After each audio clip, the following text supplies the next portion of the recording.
make sure the neighbors are awake too, huh? Good morning. I've been up since 4 a.m.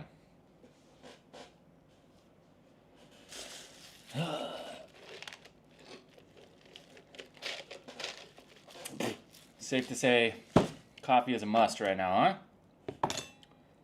Granted, I fell asleep at 8 p.m., so not too crazy. Let me do the background check, make sure there's nothing fucking sus back there.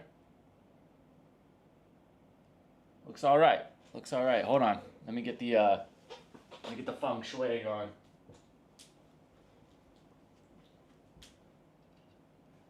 If you guys like incense, I'll tell you. If you're in Thailand, you like incense. They sell this shit at 7-Eleven. I don't know if you can see the package, but it's these red and brown ones. Fucking amazing. 20 baht, you get like 50 of them. I really like incense, but I'm pretty picky about the smell. Some of it just smells like shit to me, but this stuff is fire. And they're the auto extinguishing ones too, so you don't have to worry about burning your fucking house down. Boom. There we go. Let's get the fucking zen going in here, huh? Get the fucking zen going. Now we're talking, baby. Now we're talking. Johnny Blaze, what's up? Fame Spear. Ross Oss. Okay, ready. That's what I'm talking about. What the fuck? Hold on. Jesus Christ. We already got... Okay. Okay. Guys, I'll be full... I'm going to fully disclose this right now. I am all for freedom of speech, but there's all kinds of people that watch this channel, right? So, let's keep the anti-blank statements, whatever it is. Let's just keep it to ourselves, all right? This is a safe space for everybody. If you guys want to argue amongst each other, that's fine. Just chill. Just chill. Just fucking chill, all right? Just chill. Alex S. What's up, brother? Long time no smell. What the fuck is up?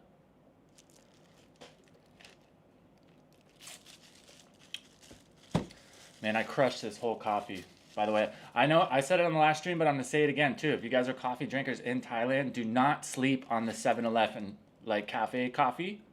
Bro, it's like 20 or 30 baht cheaper than everybody else, and I think it's way better. I used to go to Cafe Amazon, and, like, it's not bad. But I think 7-Eleven's coffee is way better, and it's, like, 30% cheaper.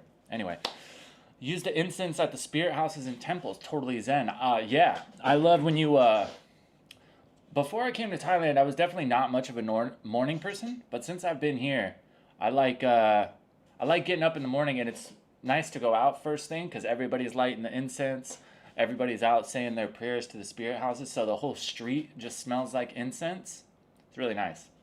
And it's nice and quiet. One of my favorite things to do is go to the beach and get a coffee somewhere and like sit out front at like 7 a.m. right when they open and just watch all the people stumbling home from the bar. Fucking good time, dude. Good time. I love people watching. That's like a lot of people hate the airport. I don't love the process of the airport, but I like being in the airport. Once you're all like checked in and you're at the gate and you're just chilling and you can just sit there and people watch, I fucking love that. I like sit there and make up like backstories for everybody. It's a good time. Be back in Thailand soon. Just been working and traveling within the States. I had a dream the other night. I was back home and I woke up like, fucking sucked. Fucking sucked. I miss Mexican food, but besides that, no. That's good though. When are you planning on coming back? My mom's coming back out in July, and we're going to go to the Philippines for a bit. And then I want to get to Vietnam probably around September or October. From what I understand, that's like the like rainy season, kind of. It's where a bunch of the storms and like all the swell, so there'll be some surfing going on. But besides that, I'll be here. I'll be chilling. Jesus, I was about to read my own chatbot. 4 a.m., dude. 4 a.m., I'll tell you.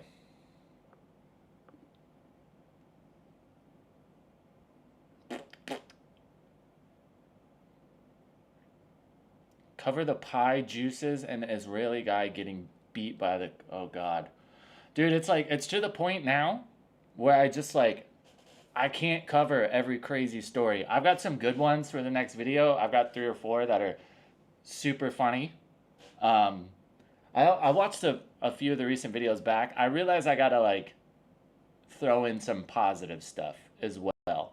Because I'm covering these like crazy wild stories, and it could be very easy to see, like if you're not taking in any like Thailand news yourself, I could understand it might be easy to think that like, oh my God, this is always happening and like this is all that happens. Obviously that's not true. So if we're going to do elite level journalism, I got to cover the whole spectrum, you know? I can't just do crazy negative shit.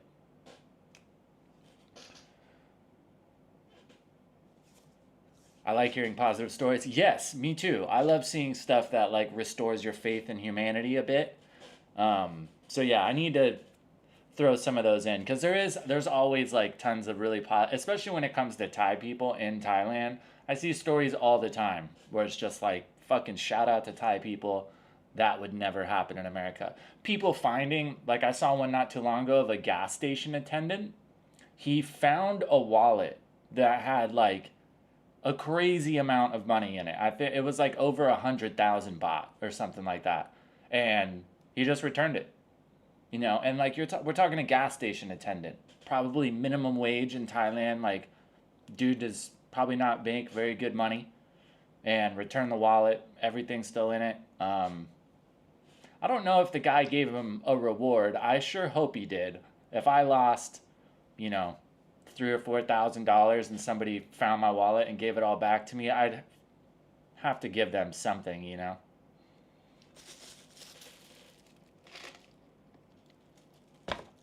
Maybe June, July, Vietnam was fun. I enjoyed it. Philippines was great too. Definitely missing South. Yeah, I would imagine. See, especially when it, like most of the people I ask about Vietnam, everybody seems to like Vietnam, but I feel like with the Philippines, it's so divided. I know, like, it's always one way or the other. I haven't really talked to anybody that's like, yeah, Philippines is okay. It's either they loved it, and they're like, I don't know why I'm in Thailand. I'm going to the Philippines. I'm not even wasting my time. Or they fucking hate it. I think it does take a specific type of person, from what I understand. I think from what I've heard, I think I'll enjoy it big time. And I think my mom will as well. I'm pretty low maintenance. I don't need like a lot to enjoy a place. Pretty much it's just like, if it's affordable and people are friendly, I can pretty much put up with whatever else, you know?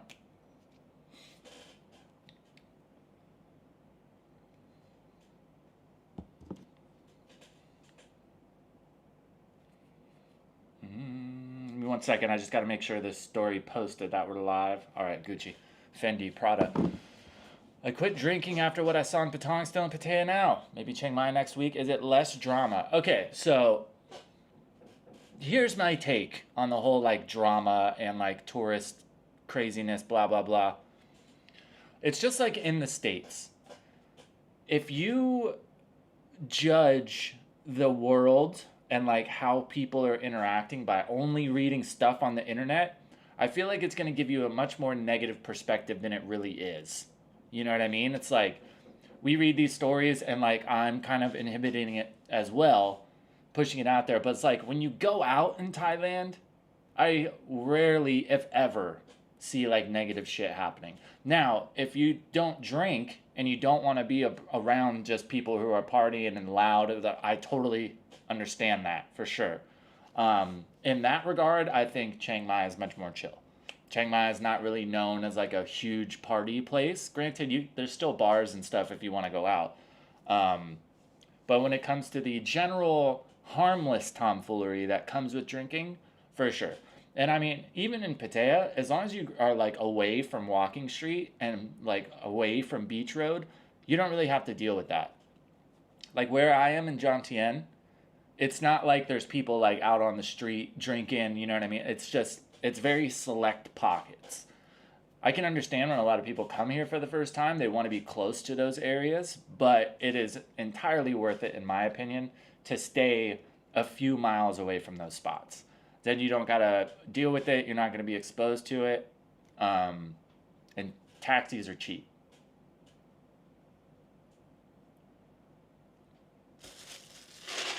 I fucking crush this coffee.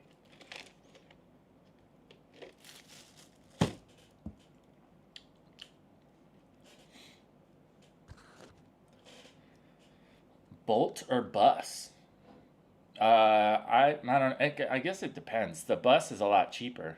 It only goes on select routes though. Bolt, you know, you can go anywhere.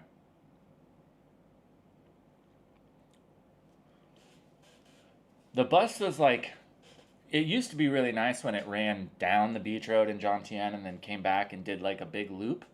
Now it's kind of like a nightmare. The only thing I don't like about the bus is it takes so long. If you're like going from Jomtien to Pattaya, dude, it takes a while. There's no air conditioning or anything, but I mean, that's the trade-off, right? The bus is 10 baht. So it depends. I have a bike, so I don't do a lot of either, especially now that I'm like not drinking and not really going to party. That would be the only real time I took the like a taxi or a bus anywhere, so I didn't have to drive. But now, I just drive everywhere if I have to. Go figure though, as soon as I actually get my license, I've had my license for, I think I got it in, no, I got it this year. I got it after I got my new visa. So probably like 6 months-ish. Never gotten stopped by the police now. As soon as I get the license. When I didn't have it, I would get stopped like once a week. Somehow they fucking know. They can just like tell from your confidence, like riding or something. Because like I've driven right past him on Beach Road. I've had him pull up next to me at lights, whatever. Never even asked me anything. Now that I've got the license. But if I didn't get it, you know they'd be stopping me. I just kind of had to do it because it was getting to the point where they were just like, because it's only 500 baht, like if you don't have a license, and then you have your helmet, you know what I mean? But if you don't have your license, you don't have a helmet, and my bike has an exhaust, so they'd get me for that too. And then my bike only has one mirror, I guess you're supposed to have two, so they get me for that too. So it'd be like 1,500 or 2,000 baht every time I got stopped. That shit starts to add up. 2,000 baht, like, that's a week's worth of food. So I finally got the license, and now I haven't gotten stopped once. But it is nice not to, like, having to ride and, like, pay attention or bust the left hand, you know what I mean, when you see the checkpoint.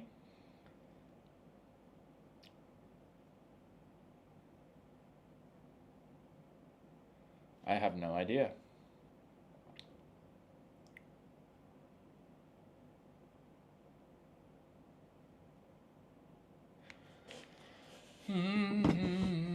Please hit the like button. Amen, huh? Get her done. What the fuck is going on? Here we go.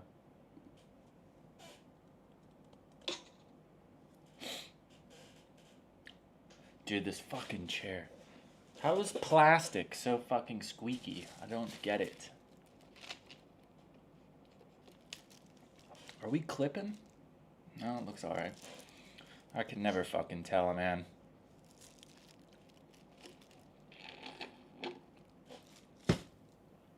There goes that.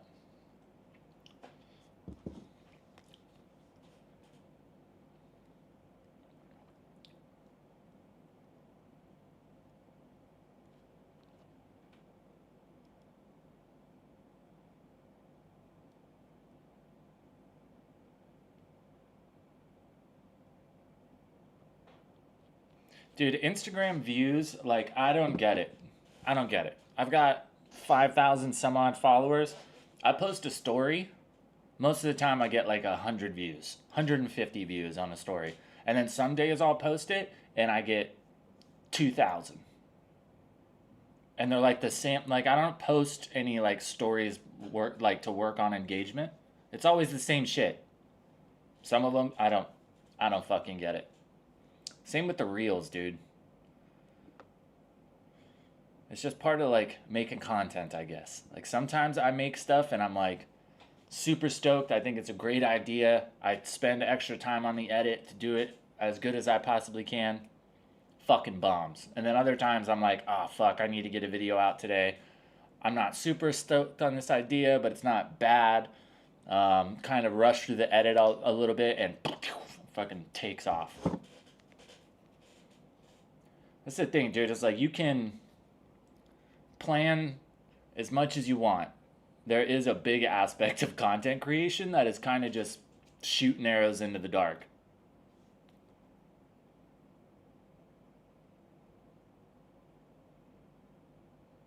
We have had a solid month though.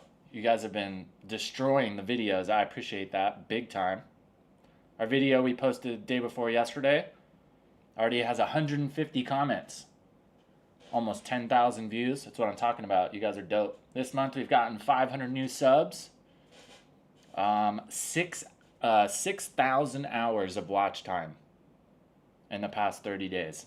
That's crazy, considering I upload 10-minute videos. That's fucking awesome. You guys are dope.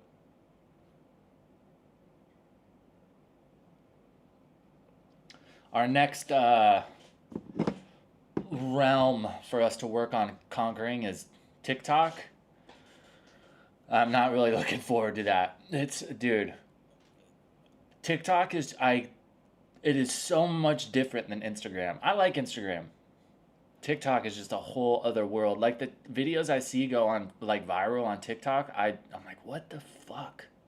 Why?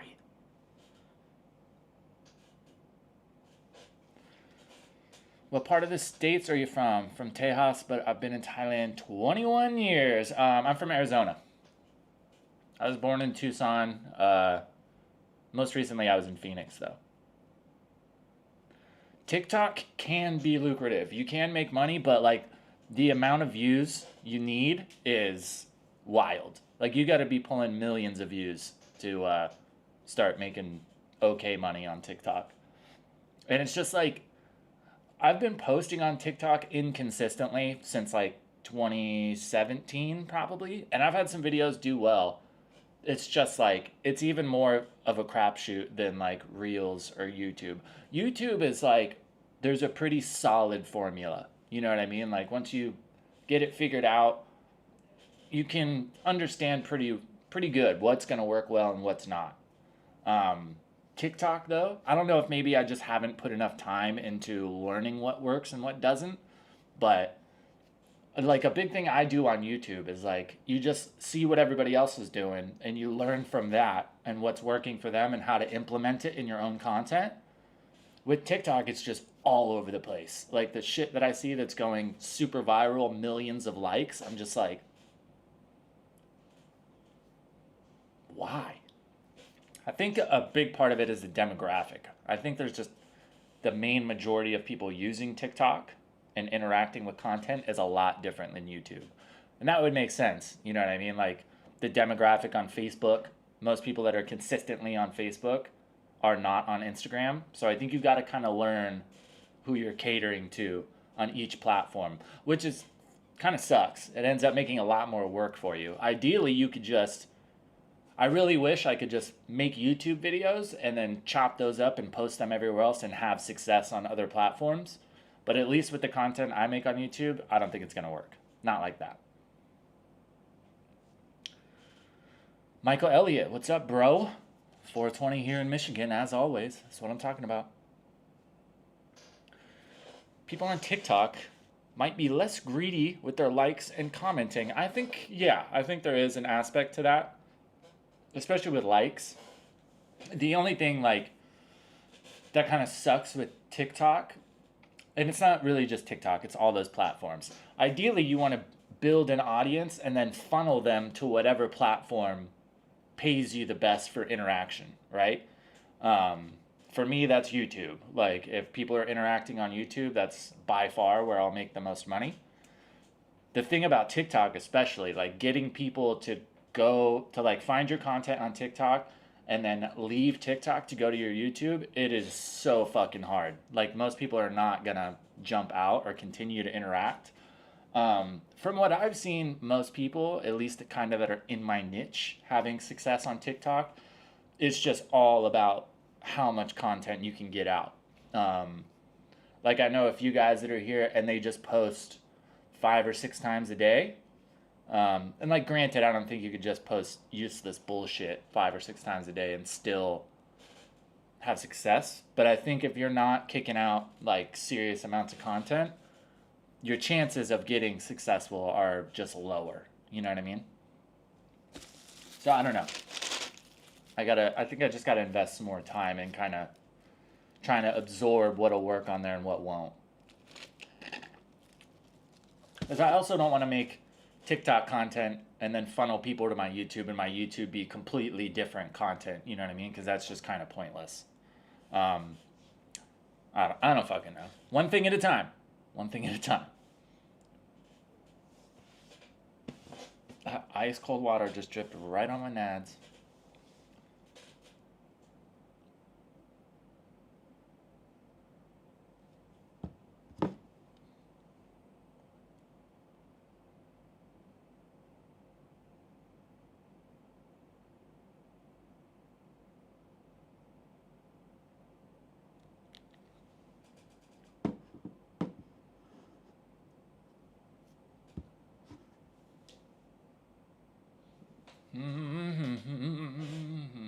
Let's see what we got going here. I got a few stories that I wanted to see. I don't know, man.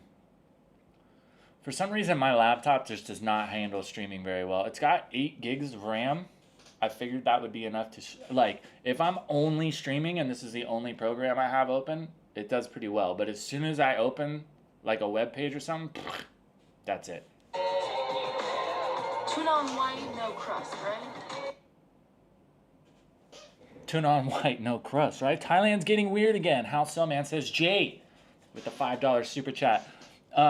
Because it seems like this time of year, I don't know, maybe it's because there's less people here, so there's less news going out.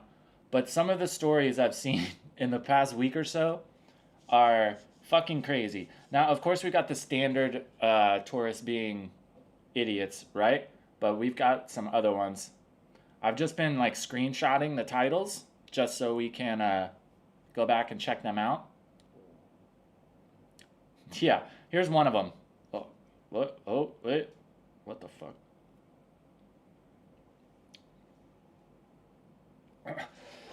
From Bangkok Post. Salon artist shocked by request to paint dead customers' nails.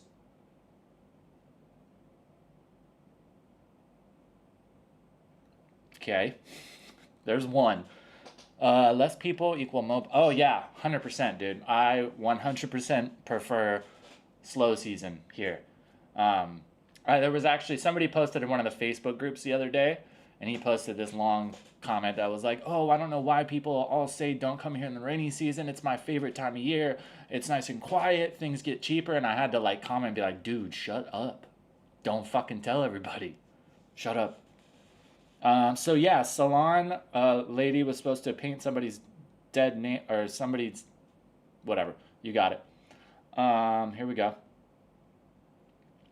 Another monk busted for some crazy shit. 70-year-old abbot of Wat Rai King has been disrobed after allegedly embezzling 300 million baht from temple funds to fuel online gambling. 300 million. That's almost 100 grand. No, way more than that. 3 million, right?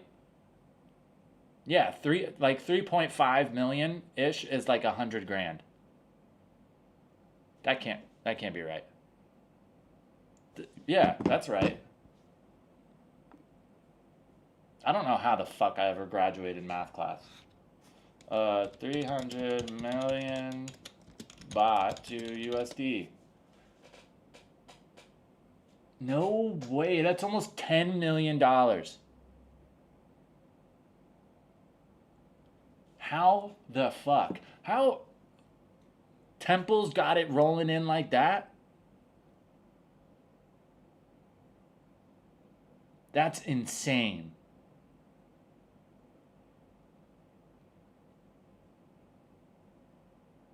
Police uncovered money transfers to a female associate linked to gambling sites. Investigations continue as authorities search for more suspects and financial connections. $10 million. That's a lot of fucking skrill, bro. How do you lose I mean, if you're a serious gambler, 10 million will probably go pretty quick.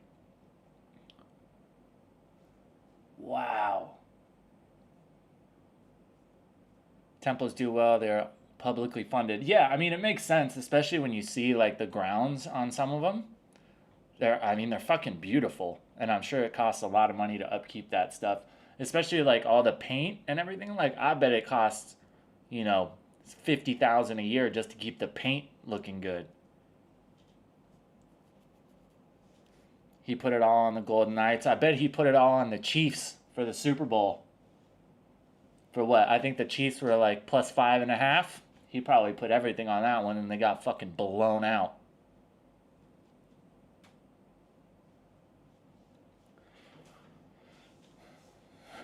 Jay Sully, what's up, bro? For what? What, the 10 million? A monk got derobed because he embezzled 300 million baht, about 10 million USD. That was supposed to be going towards the temple, but he was online gambling with it all. It's like, I could understand if it was like 100,000 baht, you know what I mean, a year, enough to like actually slip through the cracks, but 300 million, that's insane. Went to a temple food festival in the boonies. They raised 800k baht in half a day. Wow. I mean, it sounds about right. Obviously, I mean, there's so many of them, and they all seem like really well kept. So yeah, it makes sense that they would be having a decent amount of income. Some of them are wild, man. I was very surprised. Last time I was in Laos, in Vientiane, there were some temples there that were fucking crazy. So nice. Like, I couldn't believe it. Dipping off to Macau, right? I gotta use the restroom. Be right back. Fucking coffee.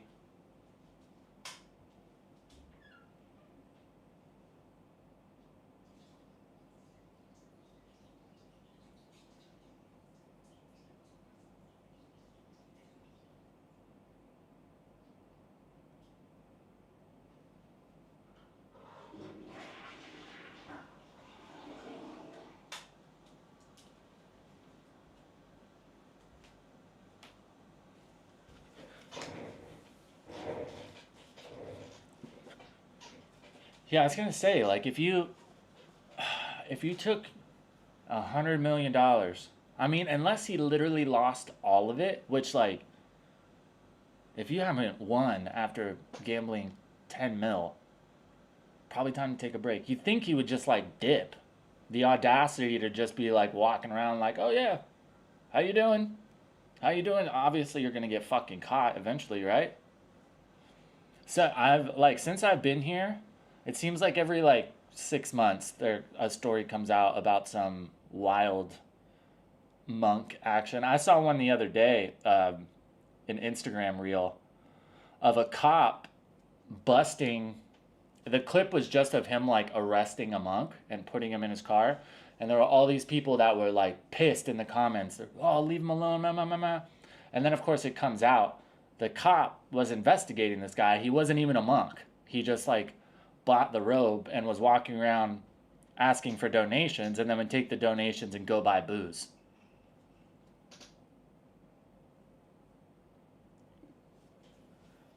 Probably chasing losses and just never stopped. Yeah, 100%. I mean, if you're gambling, it's understandable how you could go through that much.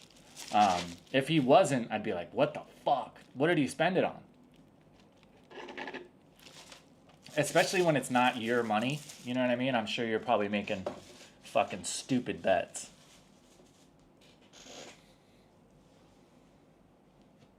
If I win, no, right. He got in so deep, and he's like, fuck, now I gotta win because I gotta put some of this money back in. Yeah, that makes sense.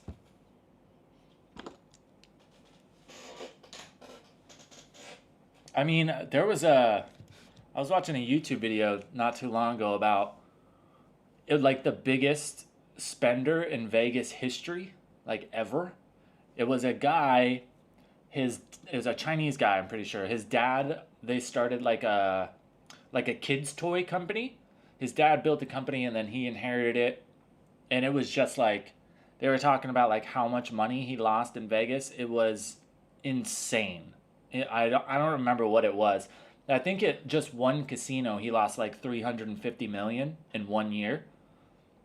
Wild. And they were talking about like because there's a big lawsuit now, I guess, from the guy's family to those casinos because they were like they were enabling him in a way. You know what I mean? It's like I'm not sure if they'll win the lawsuit, but it's kind of I could see where they're coming from.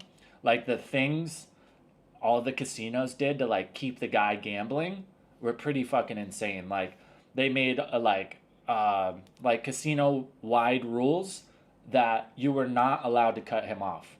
Like whatever he wanted to drink, he got it. Yeah, it's which is super illegal, you know. It's, especially in like Nevada, California, and Arizona have like some of the strictest drinking laws out of anywhere in the country. Like if you're a bartender and somebody comes in and they're visibly drunk, technically it's illegal for you to serve them.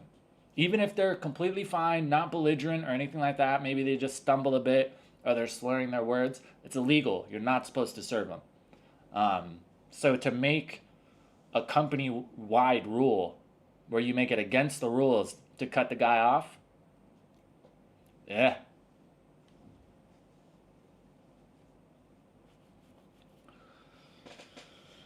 Vince will cheat you over 12 cents, but then gamble 8 years of scamming away in one night, right? Let me see if I can find the story. Biggest spender in Vegas history. It was an insane amount, dude.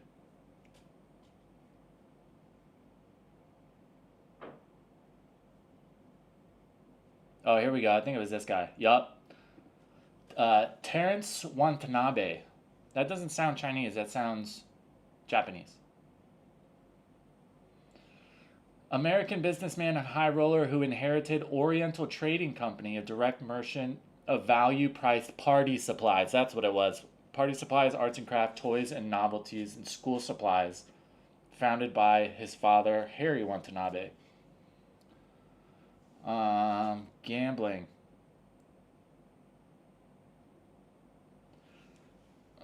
After selling his company, Watanabe became known for his lavish gambling habits. In 2007, he was reported to have lost $127 million at Caesars and the Rio, after having gambled a total of $825 million in a year. That's fucking wild.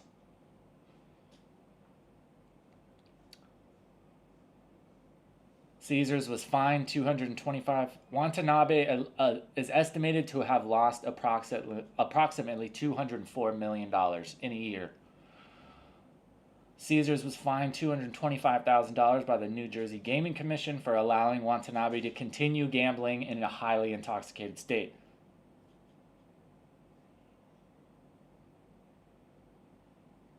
Caesars Rewards created a special tier for him known as Chairman, which ranks above 7 stars. Watanabe received tickets to the Rolling Stones, $12,000 a month in airfare, $500,000 in credit at the gift stores. Harris also offered 15% cash back on table losses greater than $500,000. Special high limit games and other incentives. That's wild, dude. They just gave him anything for free.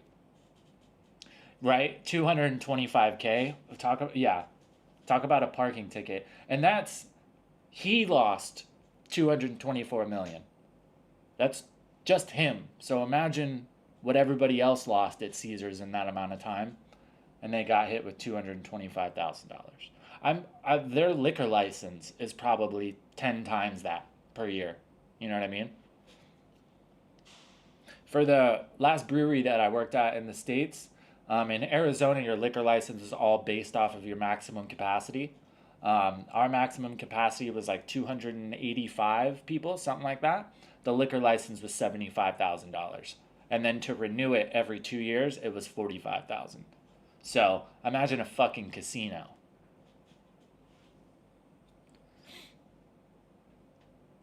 If you lose 200 million, you're paying for it anyway, just in a different. Yeah, technically, of course, yeah, that stuff's not. He's not getting it for free. He's paying for it. That's how like comps work. Sometimes, like if you're tactical about it, though, I've definitely done it. You can work the comps to where it's in your favor.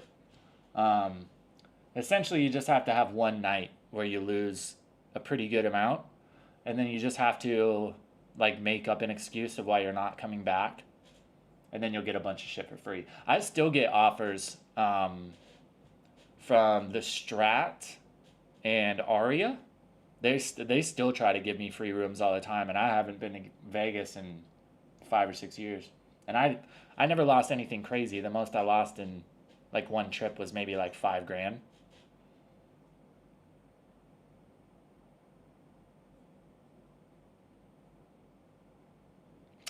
I forgot about this part. This part is really sad. So I know he sold that company for like over $1 billion, a lot of money. And then 2017, Watanabe announced that he had prostate cancer, and he began a GoFundMe campaign to raise 100 grand for his operation. So after all that, he got diagnosed with cancer and couldn't even afford his own treatment. It's really sad.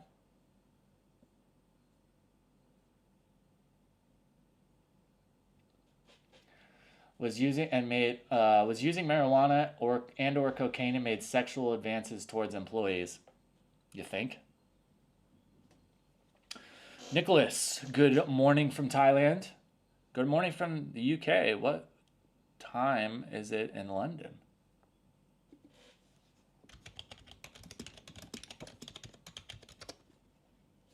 Jesus, you're up early. It's 4 a.m. That's about what time I woke up this morning as well.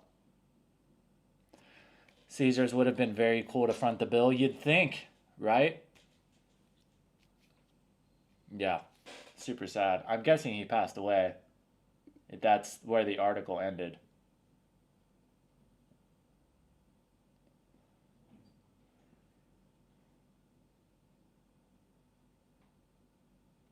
Known for being a high roller in Las Vegas. That's fucking crazy. Gambling 825 million in a year. That's insane, dude. That's insane. He must have just been there for months and just gambled high stakes constantly. That's insane, dude. 200 million and can get you yeah, you think? A few? Dude, if it 200 million in Thailand, you're fucking chilling. 200 million pretty much anywhere. As long as you're not going to the casino, you should be chilling.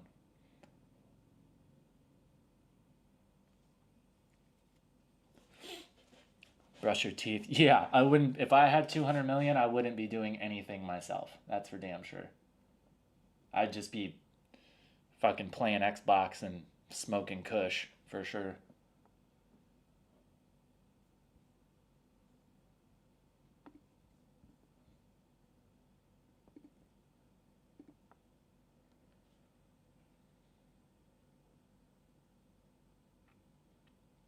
Sad thing is, he may have asked for GoFundMe to treat his cancer. What are the odds he bet with the proceeds?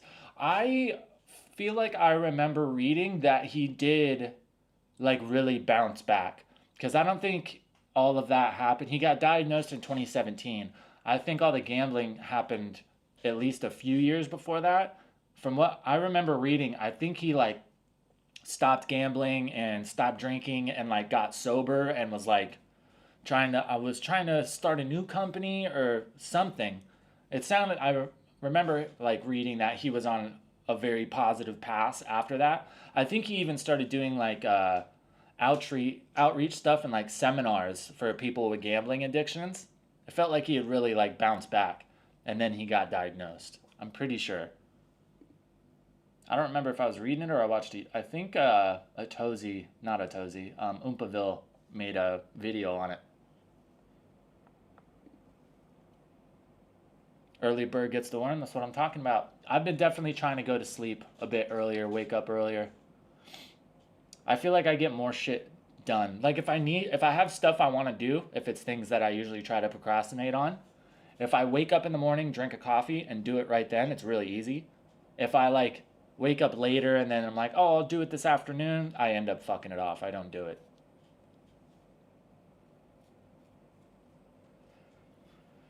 You hear about the recent news of the Thai monk who gambled away? Yeah, we were just talking about that. That's what led us to the Watanabe at Caesars. Yeah, we were saying like how much.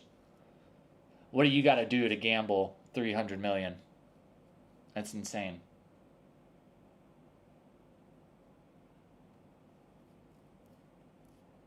$10 million.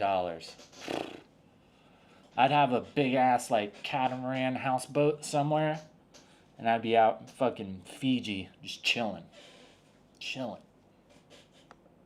Find out whichever island has no extradition clause, pulling up.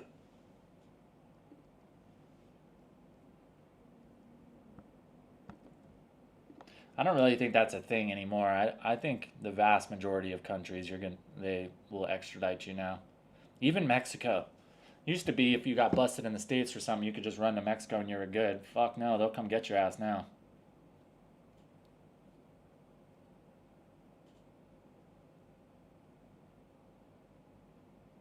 Have you guys seen the stuff with all the taxi drivers in Bangkok? They're like boycotting Grab being available at the airport.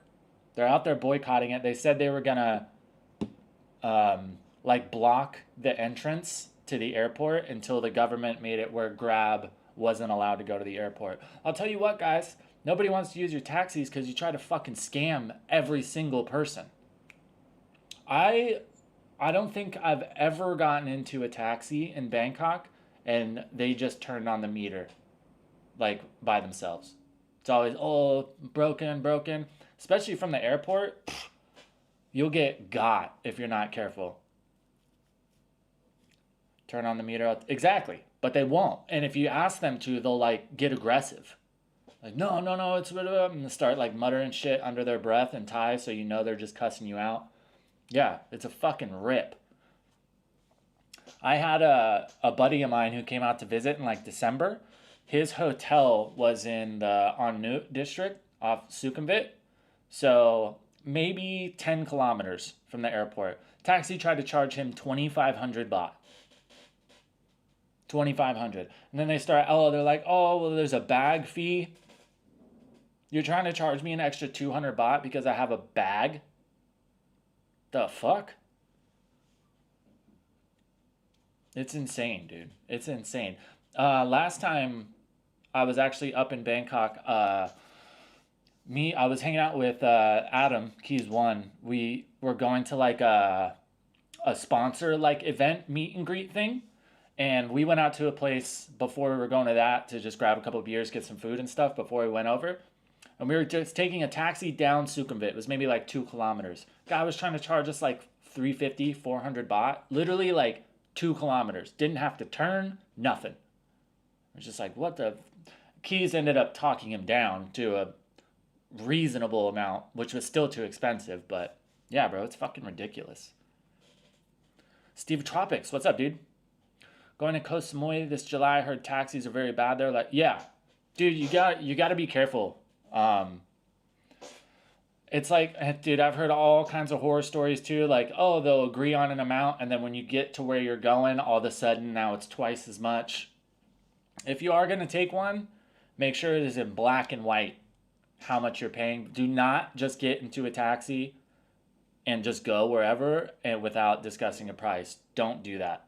You will get got. Bags at the airport never exactly. Or they'll like bags, or if you have an extra passenger, they'll try to charge you more if there's like 2 of you. They'll be like, oh yeah, extra passengers, 200 baht. And they'll try to charge you like 150 baht to take the expressway. That shit's 20 baht. Oh yeah, 150 for expressway, 200 for a bag, 200 for person. So you're telling me this taxi is 1,500 baht? 50 bucks? Nope. Kelly Harnett just dropped in to say hello. Hello, how you doing? Better off renting a car? Right, you can rent a car for a whole day for 1,000 baht.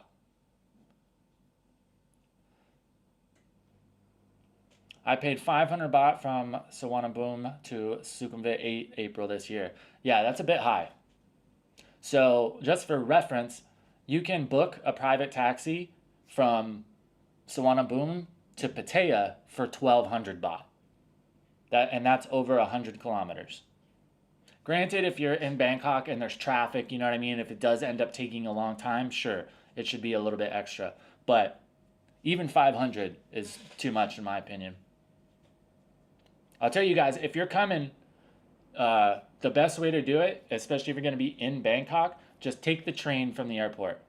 You can get on, they have the airport link, the train there. Get on the train and take it into Bangkok, and then if anything, get off at a stop and call a Bolt from there.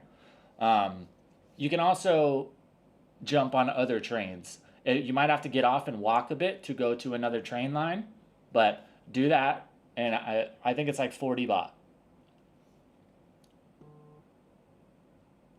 I actually used a taxi from airport last because I was feeling kind of sorry for them, as almost everyone was going for a grab. When I got to the hotel, guy pulled out receipt of all these extra exactly. Like, if it was just like Grab came in and they were all super honest and like it was taking people's jobs, sure, I would be inclined to be like, all right, well, maybe we should try to find a way where everybody can make their money. But they're just ridiculous. And it's not like Grab is 150 and taxis are charging 250.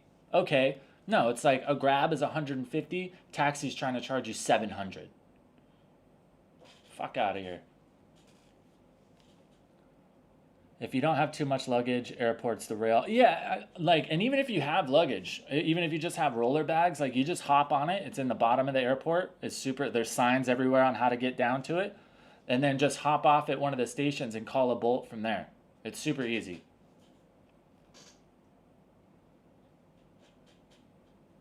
Rail Link closed at night. I would imagine it's not 24/7 because I know the BTS and like MRT and all the other trains in Bangkok aren't 24/7.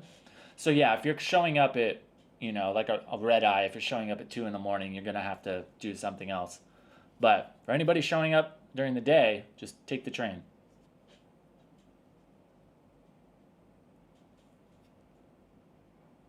I think Nam's taxi charges 1,200. Yeah, that's what I mean. I've heard from 12 to 1,500, depending on like the car and the company. Yeah.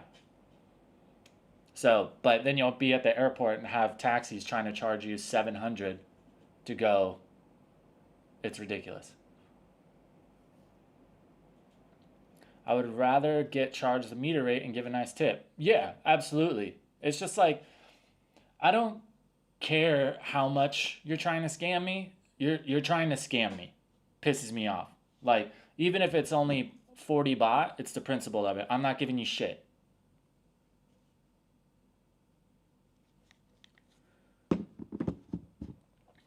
Muted? Who? I don't think so. According to my sound meter here. Nah, okay, bet. It's like, I don't think so, brother.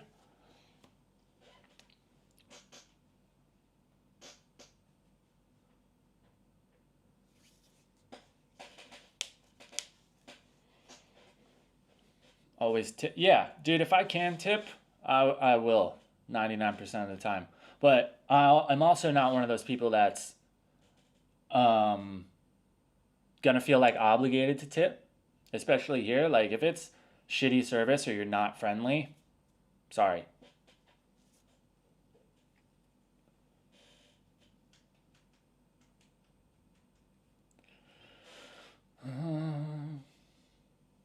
Bolt from North Pattaya bus station to Jomtien during one lie, 120 baht. Took 2+ hours. 300 baht tip. Yeah, the bus is super easy too. And if you're coming from Bangkok to Pattaya, you can take the bus from the airport as well. And if you don't mind a bit of a longer ride, super nice. And it's like a charter bus. It's all air conditioning, plenty of room in the seats. I take the bus pretty frequently just because I can like have my laptop and like edit or something. Sometimes it's pretty quick too. Sometimes it might take you like an hour, 20 minutes, 30 minutes.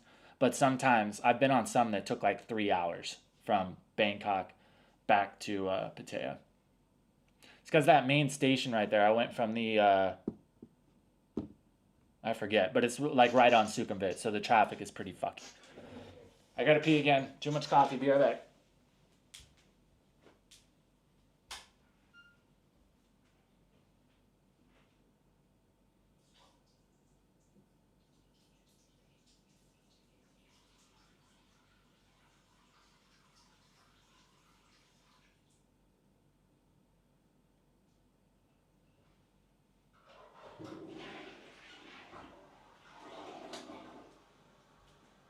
It's so fucking dark in here.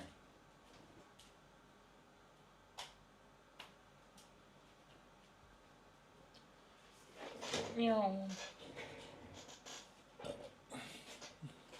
How much you tipping? Not mandatory depending on the service. It really depends. From like, usually like the only place I consistently tip is like if I'm getting deliveries or I'm in like a restaurant. In a restaurant, probably usually like 50 baht. Deliveries from 20 to 50 depending. The only guy I tip pretty much every time is I get groceries delivered. I tip that guy every time because I know running around all day doing deliveries is a bit of a nightmare, especially with traffic and everything. So I always tip that guy. And he like, it's always the same dude. He's always really good at like double and triple checking that I got everything I ordered and I'm not getting, he'll go through the whole list and be like, here's this, you know what I mean? Like, he's just really good service. He's very professional. So I always tip him.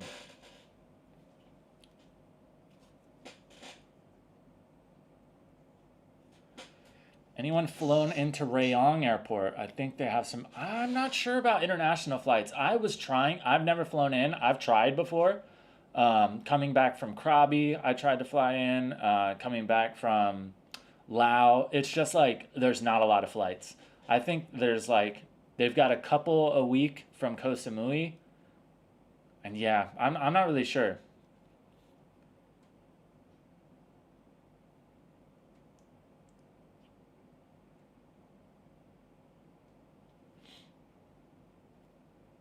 11 degrees in Toronto. Man, I'll tell you, like, I don't really like the cold, but that sounds nice. I've just been hot for 3 years since I've been here. Pretty much year round, Thailand, especially like Pattaya, is from 32 to 35, pretty much all year. Some months it's like a little bit more breezy and will get cooler at night, but like during the day, it's fucking hot. Pretty much always. This time of year, from like middle of February to about now, is the hottest time of year for sure. It'll start raining now, so it'll cool off a bit, but not a whole lot.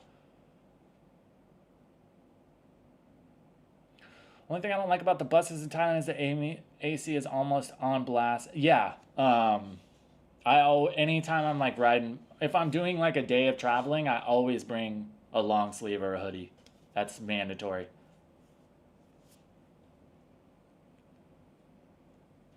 You tip Mama San. Like, granted, I don't go to the bar anymore. Um, it really depends. Not usually. Especially if they're like pushy, I'm not giving you shit. It's annoying.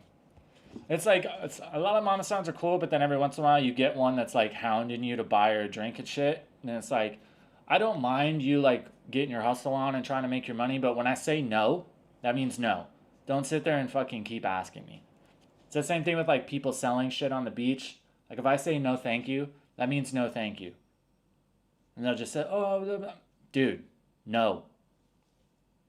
Doesn't happen too often, but every once in a while.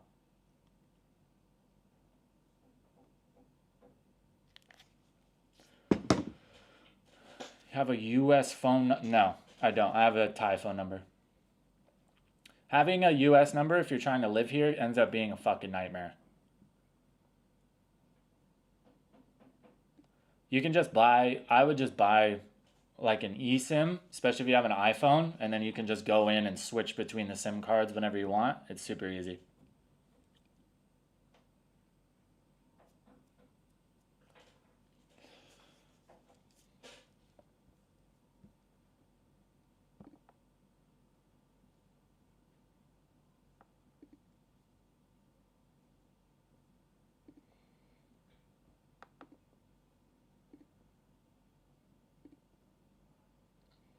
Go figure. When this sponsor needed their video made, they were emailing me every day with demands and asking all kinds of questions. But now, as soon as the video's delivered, now they're taking their sweet time to reply to emails. Fucking so fucking annoying.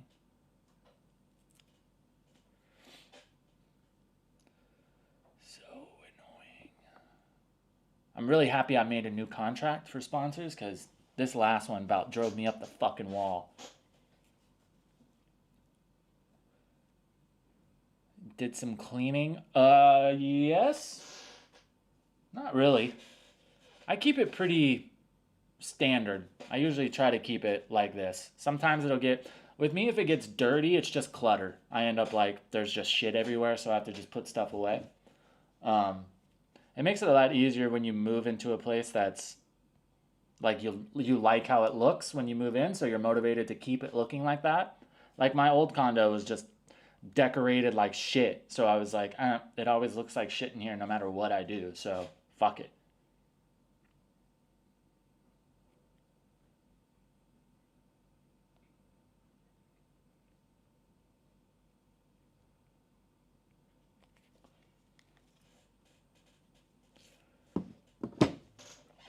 Background for the news broadcast last week was pretty cool. I appreciate it. I'm going to be working on some new stuff today as well. Some different backgrounds. If you guys watch, if you've ever watched Dr. Disrespect, the streamer, my favorite thing about him is like all the graphics he uses and how he's like got for different buildings and like different rooms. I love that shit. So I want to do some more stuff like that. Have like one that's for the intro, have one for like actually reading the stories, have one for talking about what we think about, you know what I mean? Just have it so it's broken up a bit more. Get an older apartment from the 80s or 90s, they're the best. It depends. I've seen some older ones that were built in like 90s and 2000s and they're pretty fucking beat. It really just depends on the developer and if they're actually keeping up with it. There's a few, especially here in Pattaya, that like when they were built, like in the early 2000s, you can tell they were really nice when they were built, but they just haven't upkept them at all. The paint's peeling and like there's cracks in the windows and shit. And for some reason, they just don't fix it. So it depends.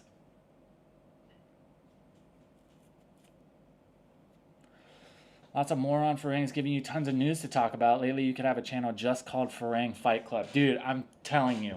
It's gotten to the point now where my my reels on Facebook, that's fucking all it is. It's just like people in Thailand getting in fights. So I just save all those.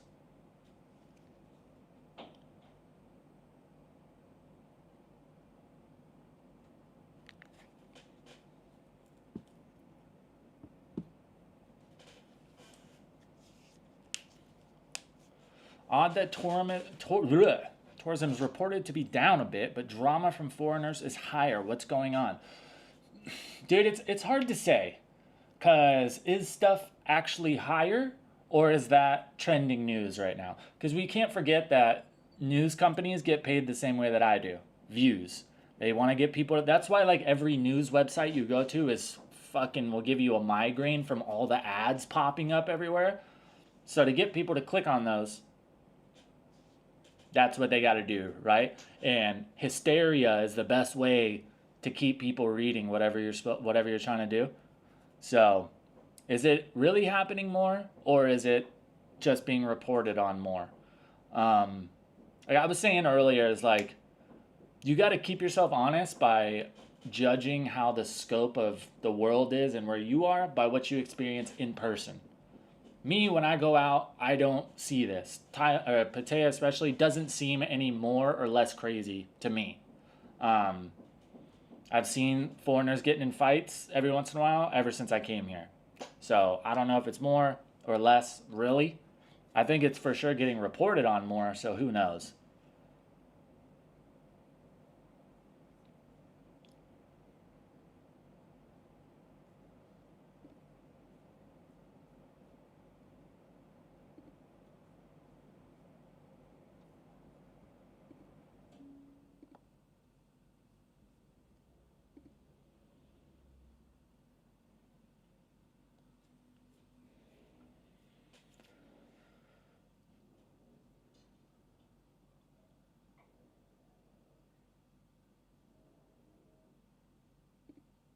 What the fuck?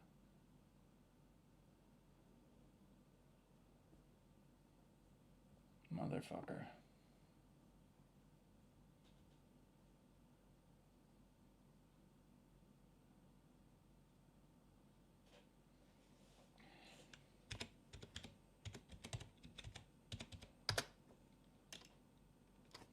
What the fuck is this password? Give me 1 second, guys.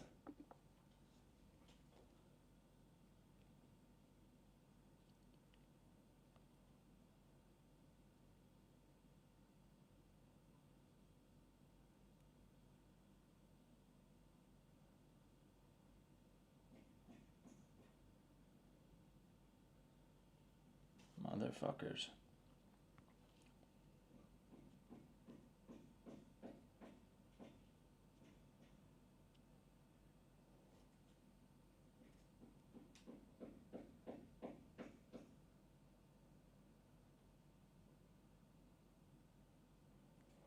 Did they take it out of my fucking bank account?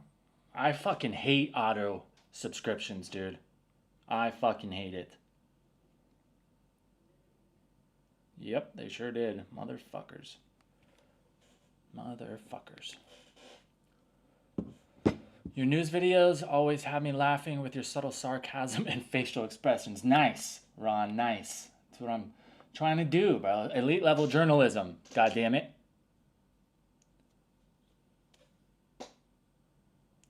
Been in Thailand since December 2024 and it's worked flawlessly for me. Access to bank accounts. Yeah, you can just port your number with Google as well.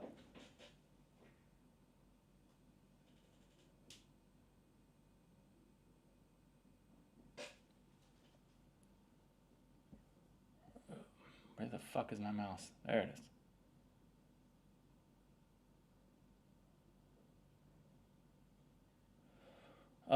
Just saw your live, bummed I missed the first hour. I was watching my friend Mike in the Philippines live stream. I'm new, but digging your stuff. Anthony, thanks, bro. Thanks for popping in. No worries on mixing in the first hour. We'll still be here for a bit.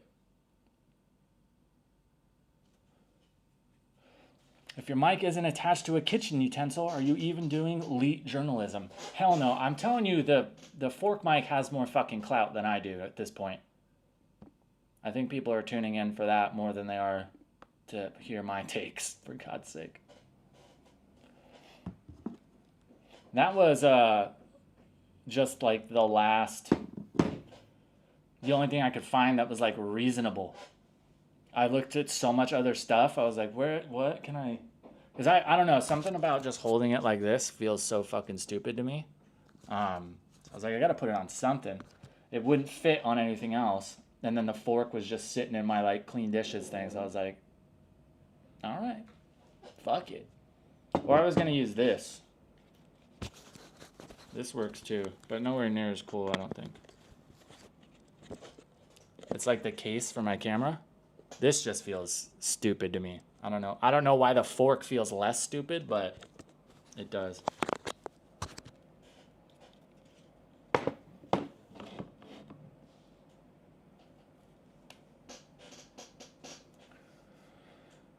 Fork mic, best mic. Amen. Have you heard the news that the FAA will upgrade Thailand to a Category 1 safety rating?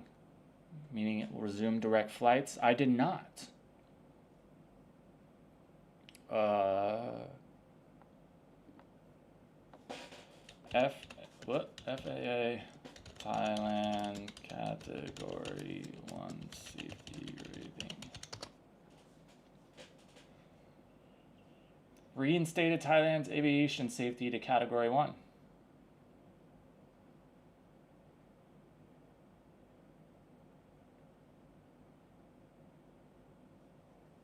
Huh. That's pretty cool. Do you think more if it brings the price down, for sure. I think that's the only thing that's really stipulating people for flights. I don't think too many people are worried about it not being safe. It's just the price. So ideally, if there's more flights going, that'll help bring the cost down. But dude, with airlines now, who fucking knows? They just charge whatever they want to charge, it seems like.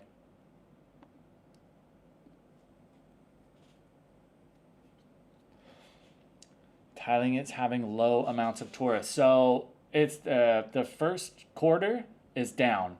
They said it's like down 1.4% or something like that. So not a huge amount, but I was also reading that that's the first time it's been in a downtrend since COVID. And it still is not at pre-COVID numbers. But it's hard to really figure out why that is. I have my opinions as to why I think that is. Pricing being a big one. But there's other stuff as well.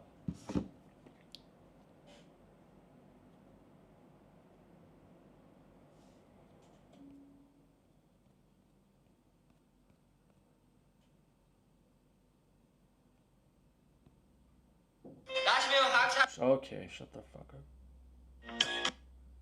These people are actually going to deliver my shit today.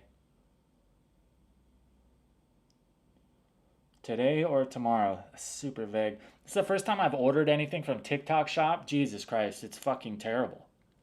It's just like arriving from the 18th to the 29th.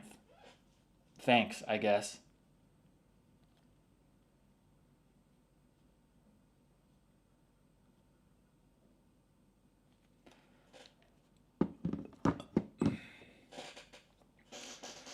Earthquake freaked a lot of people out. Dude, I don't know why. There's so much fucking hysteria about that. Everybody's like, oh, buildings collapse. And yeah, it's fucking terrible that that one collapsed. But if you've never been to Bangkok, the amount of high-rise buildings in Bangkok and the one under construction fell. So yes, shitty, a terrible situation, but... And I think people don't understand like how rare that is for Thailand to feel any of that. There's no fault lines in Thailand.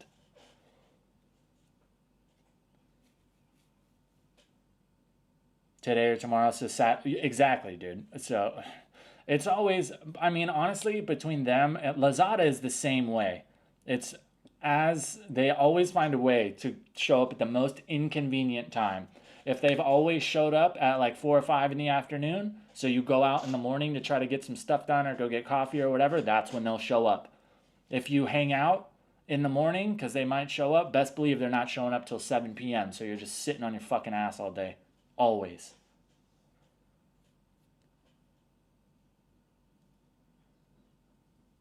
I slept through the whole thing. I felt it in Pattaya as well, but it was like just enough to where if you'd never felt one before, you probably wouldn't know it was an earthquake. But I was like laying down working on the computer and like I had my knees up and I could feel my knees like going like this. I was like, oh shit, that's a fucking earthquake. Super random. Chinese tourists ended up in Myanmar scam call centers. Freaked out a lot of, yeah. I mean, I get being freaked out, but also with that guy, like, how fucking dumb do you have to be? Like, the way it happened is, like, they met him at the airport and then drove him all the way to fucking Myanmar. And, like, took him across the border. Like, you have to go through the border. Like, when did you... Like, the situation some people get caught in, I'm like, how fucking oblivious do you have to be? I mean, I say the same thing. It's like, yo, Thailand is super safe, but that doesn't mean you shouldn't be aware of what's going on around you. And don't... If something seems sketchy, don't talk yourself out of what your body's telling you. You know what I mean? If you're like, huh, this is weird, fucking leave. You know what I mean? And like drove all the way out there. They had to stop for fuel or something at some point. That's like a 7-hour drive. Get out of the car. He reported the guys didn't have guns or anything. I do not understand how people get kidnapped when people don't have guns. Even if they have knives, fucking run.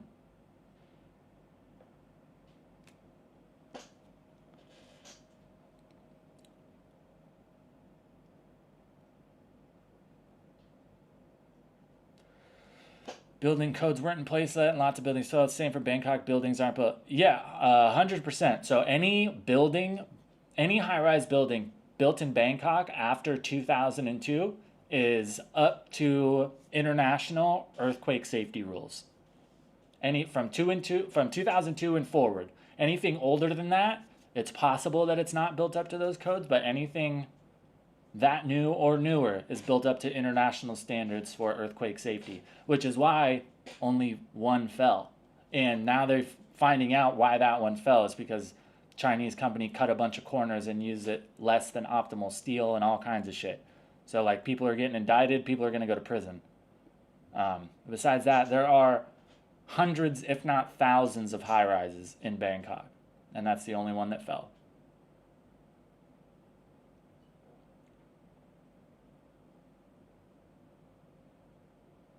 Check Da Nang, Vietnam. It's the new Pattaya with better beaches and weather. I have a buddy who's been saying the same thing.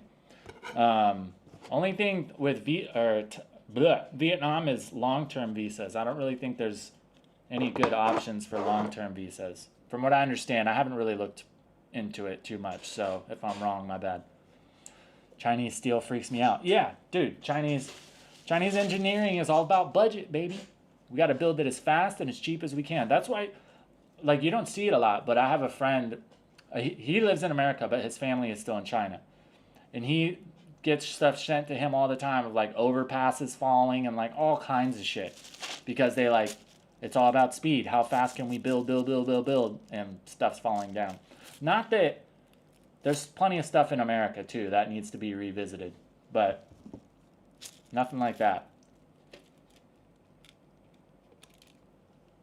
I mean, it kind of makes sense. If you look at, like, China's highway and, like, interstate layout, if you pull it up on Google Maps and, like, zoom out, it's fucking insane. It's insane how many interstates there are.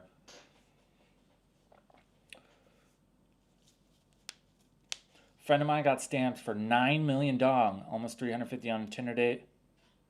Took him in high bars and just disappeared before the bill came. Sounds about right. Yeah. Boys, do not take some chick out to a fancy, expensive place on the first date. If she doesn't want to, like, have a chill first date when you guys have no idea if you're even interested in each other yet, go somewhere else. Move on. Like, mine is always coffee. Like, if you don't want to meet during the day for an hour or two and get coffee and just, like, bullshit, I'm good. And I've had girls here that want to go to, like, Three Mermaids and, like, all these, like, bougie, expensive restaurants here. I'm good. I'm not spending $100 on dinner when I'm not even sure if I can stand to be around you yet. Bought a Chinese 150cc scooter, fell apart. Yeah, bro. So before I left, my best friend that I lived with when I was still in America, the last place I lived, I wanted to get a dirt bike. So me and him went to the shop. I was looking at a CRF 250 Honda. He's like, oh, man, those are pretty cool. I want to get one.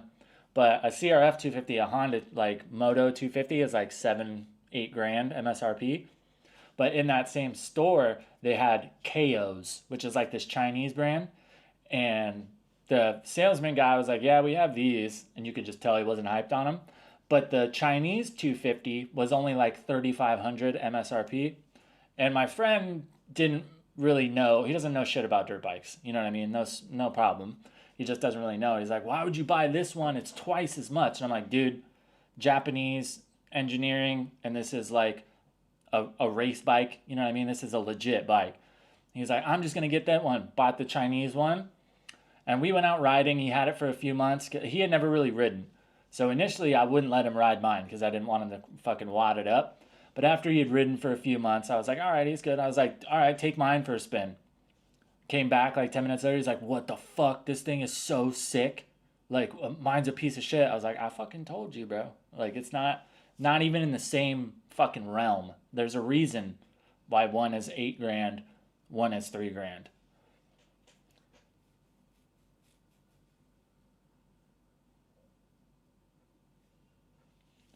Don't like female drama. Yeah, I'm not I'm so checked out of all that right now. And like even since I've been in Pattaya, the dating scene has changed a lot more. It's like I get hit up on Facebook and Instagram pretty consistently, and they all want to like go to these fancy places. I'm like, I'm not the one. There's plenty of like old fat guys that will pay for your expensive dinner. I'm not the guy. I gotta pee. I'll be right back.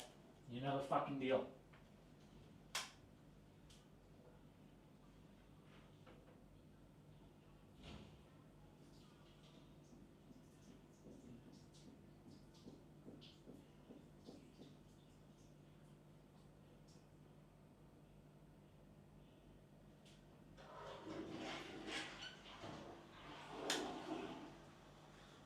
incense go out? Sure did. Time out. We gotta get the fucking vibe right, boys.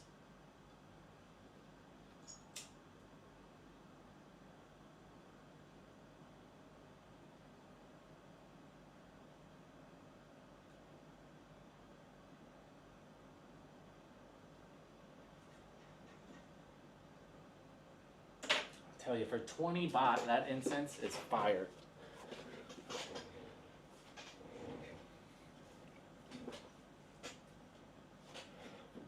Coffee dates and Japanese bikes, any deviation will be punished by God. Amen. Japanese engineering as a whole, man.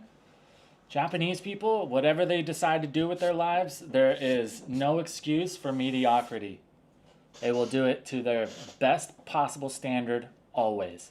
From the guy who has a fried chicken stand to the guys that build the cars. All of them try to be their absolute, as elite as they can. And I fucking love that. Doesn't matter what you do, as long as you're the best you can possibly be at it. That's why I love Japanese culture, Japanese engineering, all of it. I don't think I've ever had like a domestic American car.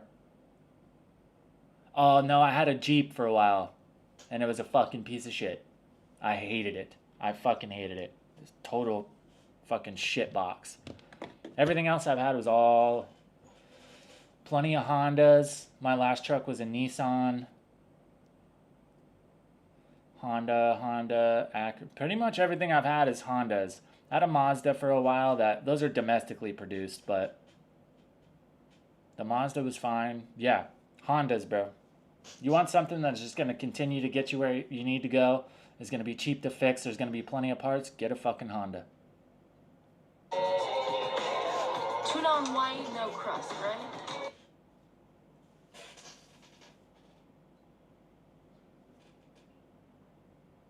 What the fuck?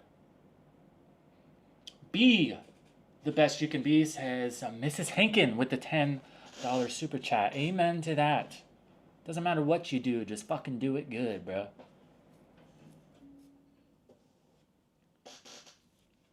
Jeeps are shit.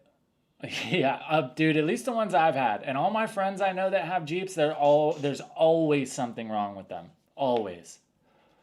Some people fucking swear by them.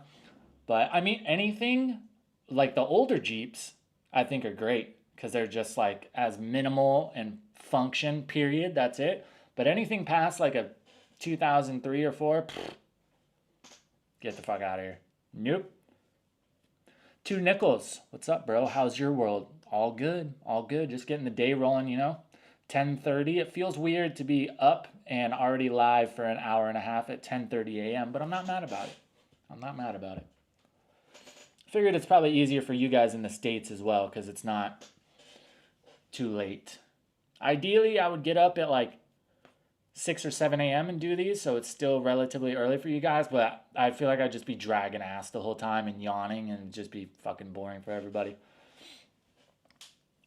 Hondas are the king of engineering. Exact. So Honda, Suzuki, and there's one more. But Honda and Suzuki for sure are still family owned. So it's still the same. So there's like, that's their family's name. You know what I mean? That's their family's legacy. So they don't, like, there's no mediocrity. Like, if they do not function well, they're not going to do it. I don't think Yamaha is family owned still. I'm pretty sure it's under one of the big umbrella owners. I could be wrong, but I'm pretty sure. I know Suzuki and Honda for sure.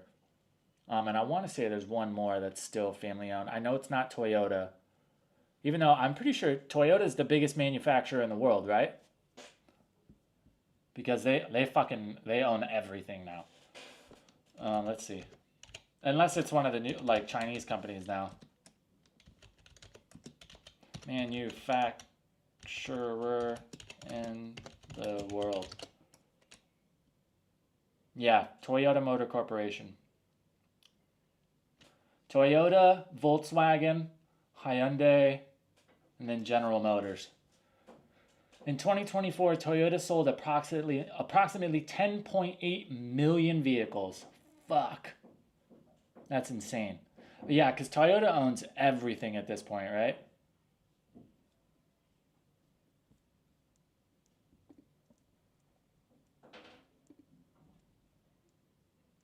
Toyota's the biggest manufacturer. They sell the most cars, but I think Tesla, or no, whatever that new, the new Chinese company, BYB, something like that. Whatever that new, or KYB, I'm not sure, but there's a big electric car manufacturer in China now that I think passed Tesla.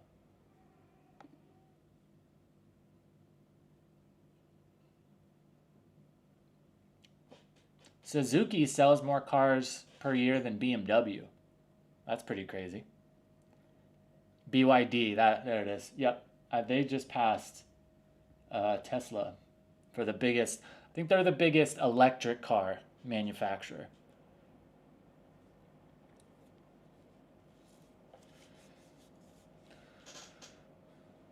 I'm leaning into that CRF 300 Supermoto conversion. Mostly state park, but it looks cool. Yeah, bro. Supermotos are dope. I was kind of thinking about swapping my Grom to CRF plastics and doing like a mini Supermoto.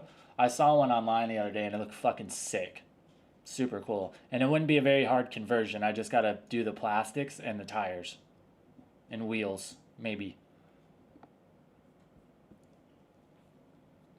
Seems like 90% of cars in Thailand are Toyota. Yeah, a lot of Toyotas here, and it's considered a very like high-end brand here. For Thais, if you got a Toyota, you're doing well.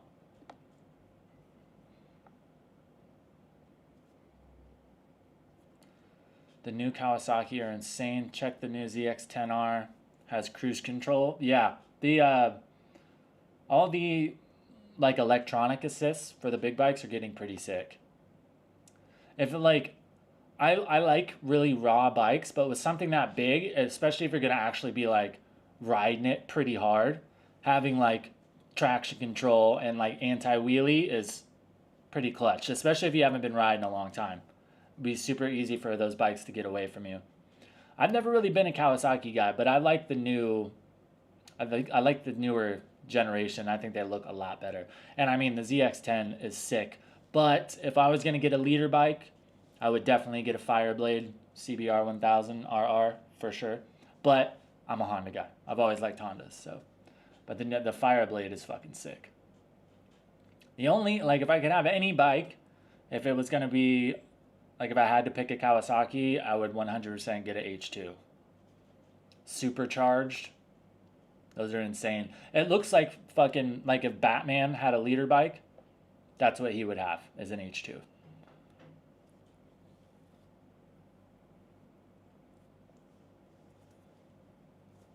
Had a 2009 DRZ Supermoto. Yeah, those are sick. Yeah, the older Suzukis.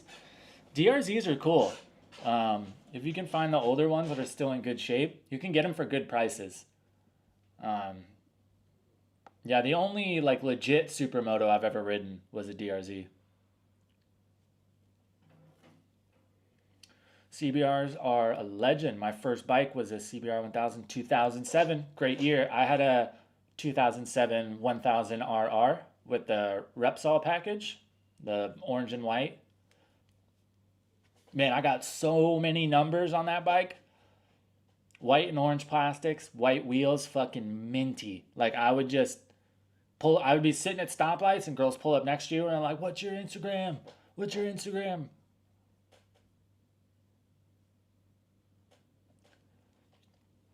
Yeah, throttle by wire, cruise control is easy to control. Yeah, for sure. Cruise control isn't like a big selling point for me, especially on a leader bike, because I wouldn't imagine myself doing a lot of like highway miles for long periods of time. But if I had like a cruiser, you know what I mean? Like a big like highway bike that I was gonna do road trips on, cruise control is nice. The only thing that I like on a big like a leader bike, sport bike that I really kind of have to have is a slipper clutch, and having anti wheelie is nice, but if I don't have it, not too big a deal. Um, But a slipper clutch is really nice because then you can just be flying up to wherever, and if you got to downshift and stop real quick, you can just slam down through the gears and don't got to worry about locking up the back wheel. So those are really nice. Sport shifters are cool too, but it's not like a must.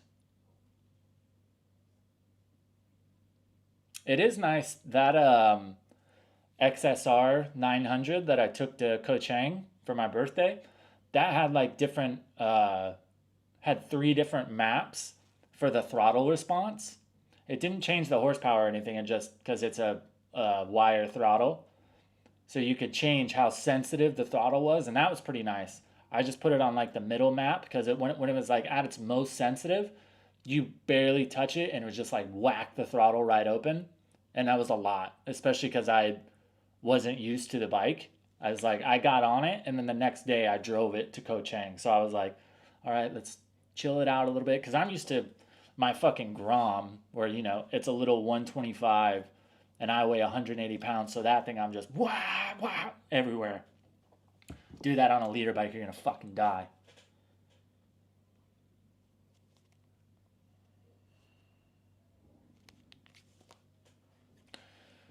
Same my bike with the orange and white. Yeah, that's that graphic. That's still one of my, if not my favorite generation of CBR, especially the Repsols.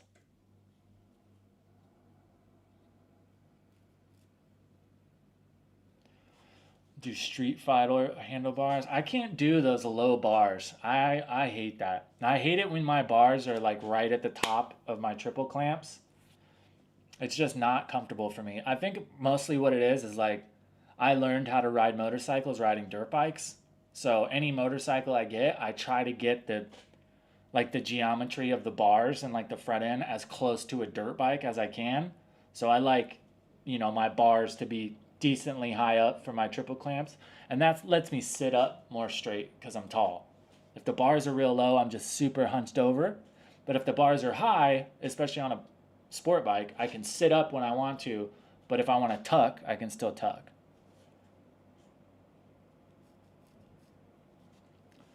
XSR 115 horsepower, Honda Grom 10 horsepower. Yeah, I think mine is 11.2 horsepower, something like that. It's got a bigger injector and a pipe, you know what I mean? So, yeah, I mean, you can't feel it, but yeah, compared to that XSR, big difference. The torque is like the main difference where you really feel it. Yeah, I'd like pull out off a turn and get on it in that XSR, and I'm like fucking slipping off the back. I'm like, oh fuck. Yeah, the Grom is, and granted, I don't really ride my Grom super hard, because I mean, you can ride it as hard as you want. It's still gonna only go 65 kilometers an hour. But yeah, and it's like, it's not ridiculously loud, but it's pretty loud. So I try not to be fucking ripping on it all the time.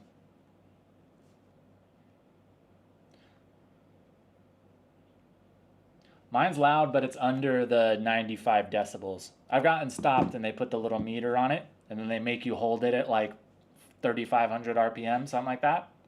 And it has to be under 95 decibels. Mine's like, it was like 93.7. You could tell the cop was like, bro, it's legal. I didn't end up getting a ticket for it, but I got a ticket for not having a license, of course. But I got that shit now. I've never had to use it, I don't think.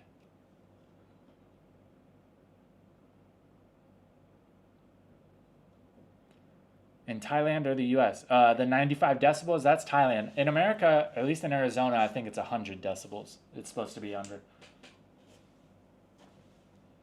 It doesn't sound like a lot, but 5 decibels is a big difference. It's kind of like exponential. Like 90 to 100 decibels is a pretty big deal, but 100 decibels to 110 is a major difference. Super loud. Like, at least here, unless you've got like a big bike or a really shitty pipe, it shouldn't be over 95 decibels. They're getting strict in Thailand now. It really depends. Like, Jesus, I need a haircut. Why didn't anybody comment on the videos and tell me how bad I need a fucking haircut? I was getting in the shower last night. I was like, what the fuck? happening in the next couple days. It depends with the police. It just depends on which cop you get. Some of them are super cool, super chill. Some of them will make you go to the police station and they'll fully inspect your bike. It really depends. Same for me. Always had an IDP. Got stopped all the time. Then went for the Thai license. Haven't been stopped since. Yeah, I think what it is too, at least with my bike, I think you don't see like any rentals that are Groms. The only people you see riding them are like Thais, or every once in a while you might see a local guy or like a white guy with a tricked one. But I think it's like pretty easy for them to tell between my plate and the bike, like, oh, that guy probably lives here. But I don't know. That never stopped them before. When I didn't have the license, they fucking somehow they can tell, bro.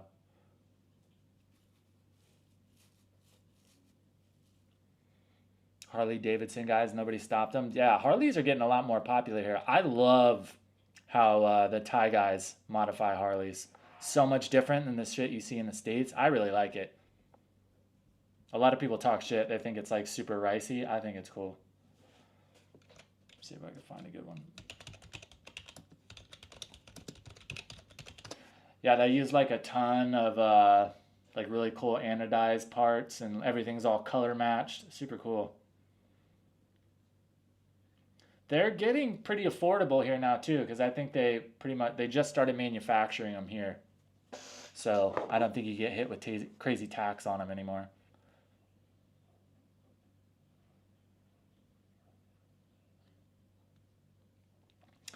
Pay 500 baht and they get me a waiver for the next 7 days. That's important. If you do get stopped and you do get fined, make sure you get that copy of that ticket or whatever it is. Yeah, because if you get stopped again a mile down the road and you don't have that, you're fucked.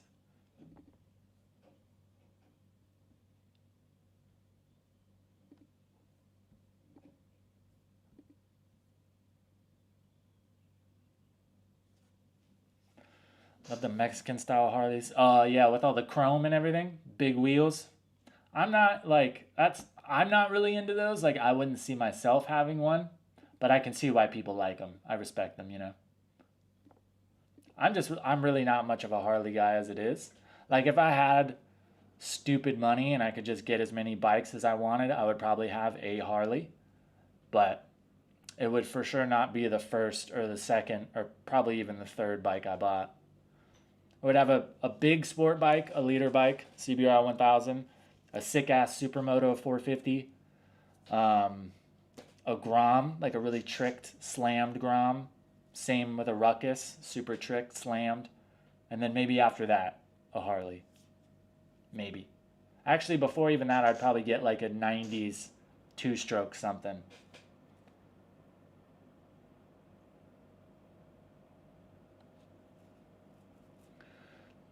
Only the Sportster and that Pan America are better in price. Yeah, I mean, they're all expensive by Thailand standards. You know what I mean? They're all really expensive. But it used to be they were like 70 grand to get a Sportster here because the tax was so much.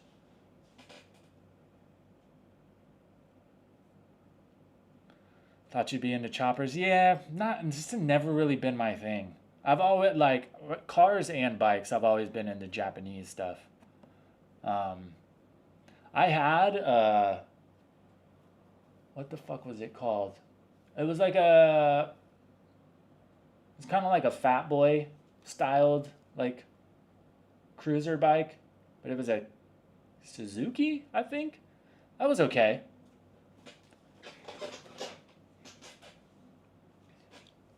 Oh, I fucking sat on my nuts. Oh, God. Get one like Keys. Yeah, he's got a two-stroke. I want the NSR, though. He's got a dash.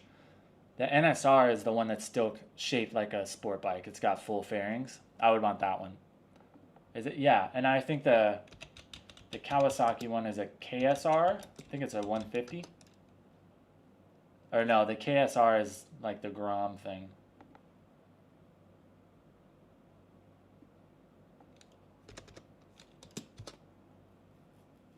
Let me see if I can find it.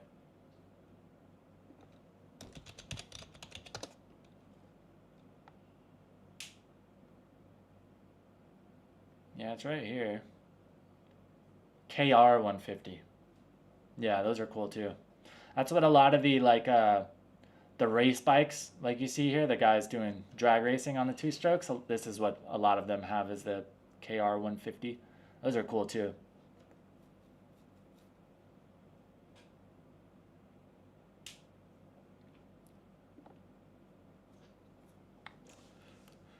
Have a S1000RR, goddamn. Need a Vespa two-stroke Harley Softail Deluxe. Yeah, dude, I would get a Vespa too. They're super cool. There's they have the ones here that are like the Vespa styling. I think it's a Filano, I think is what they're called, a Yamaha. Those when they're like tricked with some nice wheels and stuff and they lower them, they look fucking dope. I like that style. But yeah, one of the old like official two-stroke Vespas would be cool. Honda makes a one too that's a little tiny scooter and it's like 100 cc's. I've seen a couple of them for sale here. They're pretty dope too. I just like two strokes in general. And so like if you do want to do your own bike maintenance, dude, get a two stroke. So fucking easy. It's like a Lego set. They're so easy to rebuild. I mean, even my Grom being a four stroke, it's super easy as well. But compared to a two stroke, it's just so easy. The Scoopy is the Honda. I'm pretty sure it's a Yamaha Filano is what it's called. Maybe. No, it's not this one. Honda makes one too.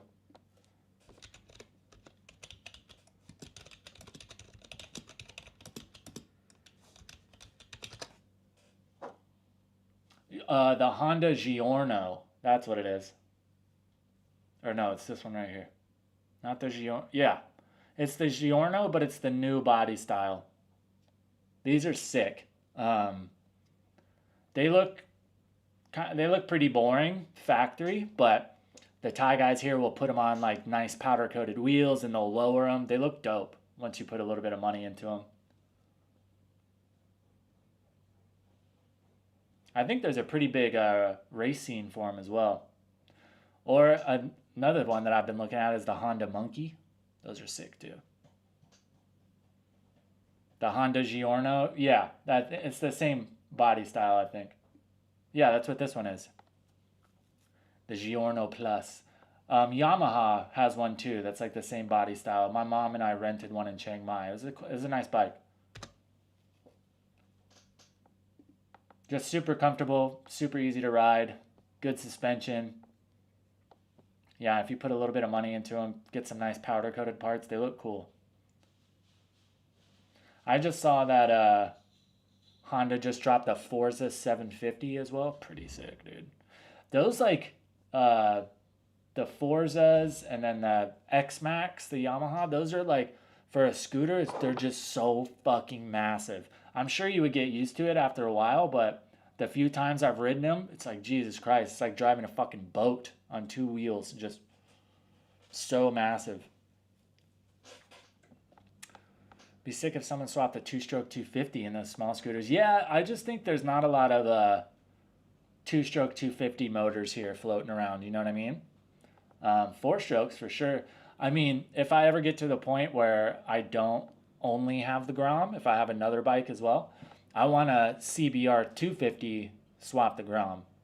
It's a pretty easy swap. You just take the cluster and everything from the 250 and swap it into the Grom, and it's just like you need a couple different brackets to hang the motor, and then that's sweet. In a little tiny Grom, a 250, and it'll be a 6-speed, it'll be water-cooled, pretty trick. It's quite a bit of work though, so I would have to have another bike.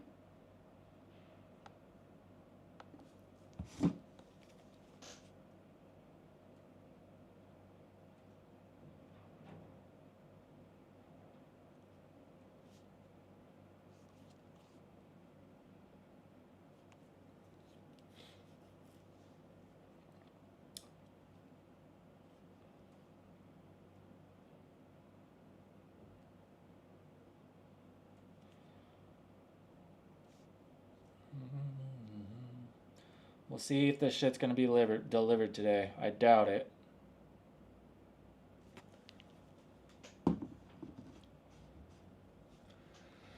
Rode the ADV 350 for a month. Great bike, a little big for city traffic, but you get used to it. Yeah, those are pretty cool too. They're like one of the like as far as like the scooter style bikes go, they're one of the most like unique looking, I think. And when I've seen some guys that have some pretty trick ones, like a lot of aftermarket parts, they look dope. Yeah, I've seen some guys up north that like put knobby tires on them and shit, and they're like off-roading them. That's another thing here. So many people, uh, they take the Groms and like swap a bunch of parts and put different suspension on them and use them as dirt bikes. Like, it seems so uncomfortable to me. They make a kit, yeah. I haven't seen the Honda 230 motor. I've seen the CBR 250 swap kits. I've never seen it. I would imagine the 230 would probably be this pretty much the same thing. But yeah, the CBR 250 ones, it's just a couple different motor mounts. You have to cut a couple pieces on the frame, and then you just swap everything over. You got to build some brackets for the radiator and stuff, but you just keep the cluster and the ignition and everything from the 250, and it's pretty straightforward.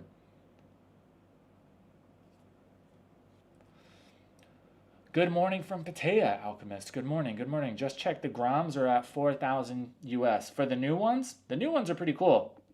They look quite a bit different. The secondhand market here for Groms is fucking wonderful. In America, you can't even get, like for a used one that's in decent shape, they're still like $3,000 in the States. For here, you can get a used one that's in pretty good shape for like 12,000 baht. Like 400 bucks. 230 is an air-cooled 4-stroke dirt bike engine. Yeah, if it was me and I was doing it, I would go for the CBR 250. Because then you get a 6-speed, it's water-cooled. The CBR 250s, the newer ones, have a really nice cluster. Like, it's all digital dash. So that's the way I would go. Bitcoin for the win. Why is it up? I do not have any Bitcoin, unfortunately. I fucking missed that train. Last time I checked, it was like at 102. That's the market cap. 108. Yep, it's up. That's so insane. I remember when it got to like 60K and people were freaking the fuck out. Damn, it's been steady going up. Oh, that's one day. My bad. Let's look at 6 months. Oh, yeah, it's about back to the highest it's been in 6 months, huh? Market cap was at 3.6 million. Now it's at 3. It's higher. Highest it's been in 6 months. Damn, it's at an all-time high, huh? Yes, it is. Fuck. Look at all these ones back here. November 2021. Even, damn, dude. If you would have got in 2020, you'd be fucking killing it right now. Son of a bitch. Yeah, all-time high. I see that here.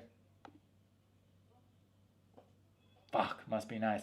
I had some in like 2015, I want to say, maybe. Something like that. 2016. I forget what I got them for, but I ended up, I was playing Xbox with somebody. I sent like 25 Bitcoins to somebody to have them send me a pizza. God damn it.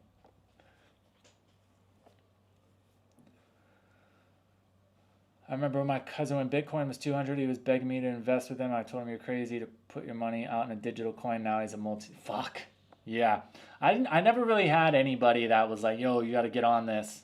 My one friend, Danny, way back in the day, he told me to get into it, but just for like digital assets, because we were doing a bunch of weird shit on the internet and paying for stuff that we shouldn't be buying. So he was like, yo, just use this, and it's you know, it's safer. Not no more. $250K. Yeah. Well, I mean, I had like 20, and I had them. If I had it right now, it's over 100 grand. So that's like over $2 million. But even if I kept them, I would have never made it to this point. As soon as they probably even hit $200 or $300, I would have sold all of them. The only thing I ever made some money from was Litecoin. And I think that even that I only made like $400 or $500, but I mean, it's $500. It's pretty sweet. I only put in like 200, so I was happy with that.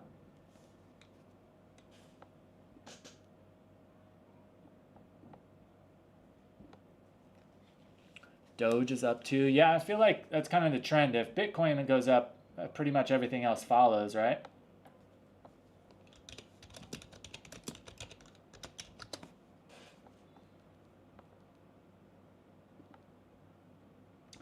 Maybe it's time to get in on Doge. It's still pretty far under its all-time high. It's at 791. 7 Thai baht, that is. Yeah, it's gotten up to about triple that. That was in May of 21.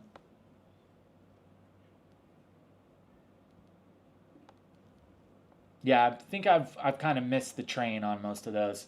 Unless something but even me, like if something takes a fat dive and I buy in, it'll just stay there.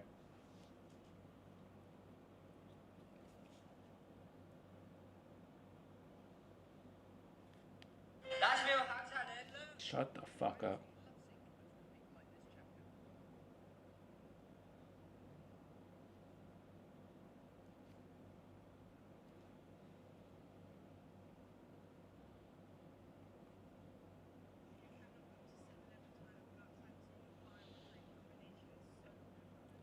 If I see one more fucking Instagram reel, one more TikTok, come with me to Thailand 7-Eleven to try the viral. Shut the fuck up. It's like I see so much content now where it's like no wonder people talk shit to me for being a content creator. No wonder when so many people hear content creator, they automatically just fucking hate you. I get it. I get it. Jesus Christ.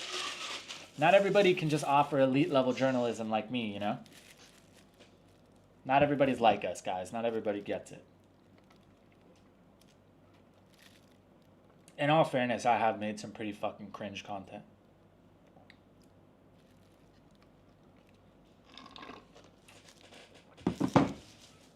I wouldn't buy them just because okay. The only thing, so here's the thing. You know what's kind of fucked up with this whole idea of calling everybody Nazis and stuff? People have said that so much about people who are obviously not those things. It's just, there's no weight to that word anymore. Because that's like the first thing. Same with narcissistic, misogynistic. None of those words fucking mean anything anymore because people are just, oh, I don't like this person, so they're fucking misogynistic. Oh, this guy said he doesn't want to date this type of person, that's misogyny. Oh, my boyfriend didn't want me posting my ass all over Instagram, oh, he's narcissistic. It's fucking crazy, dude. All I'll say is take information from every side and then make a decision. If you're just in a fucking echo chamber and you're just listening to people who say the same things that you do, how are you ever going to know if you're correct or are you getting the right information? On the left and the right, if you're only talking to people that are on your side, you're fucking up.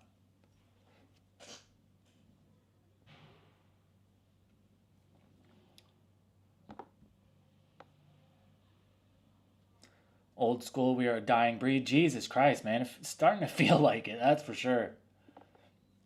It's just like, I think it's like everybody should just be able to make their own fucking decisions.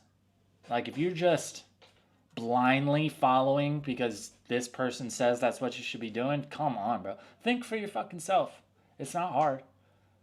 I would rather think for myself and be wrong than just be told what I'm supposed to think. Fuck that. Boyfriend did not like her posting her a-hole, right? No, but he's fucking narcissistic. That's misogynistic. You can't have preferences.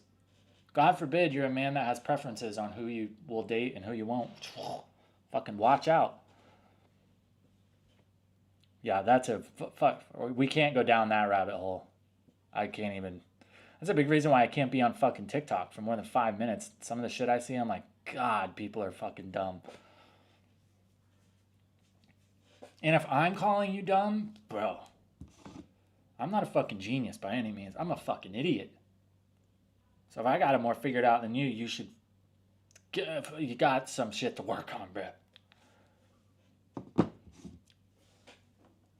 That, dude, a lot of that when it comes to, you know, shitty like dating preferences and ideas of what a, you know, relationship is supposed to be. It was really nice when I got to Thailand because you never really ran into that. Now it's becoming more and more. You see Thai girls that are on that same wave. It's like, all right, let me know how that works out for you. I gotta pee and I'm gonna take a smoke break. I'll be right back. I'm gonna be like 3 feet away.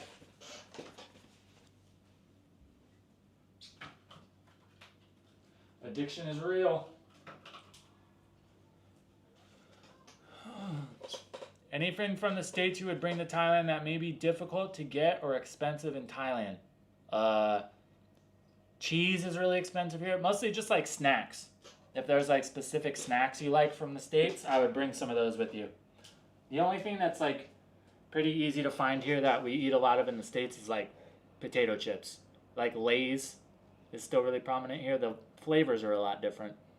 But yeah, if there's any like specific American snacks you really like, make sure you bring some of those with you. But don't bring a shitload or else they might try to charge you taxes at the border.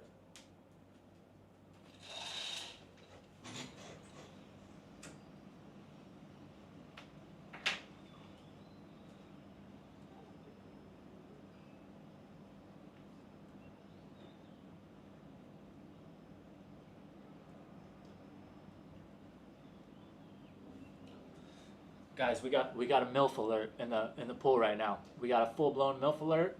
Set, run the alarm. Let the boys know.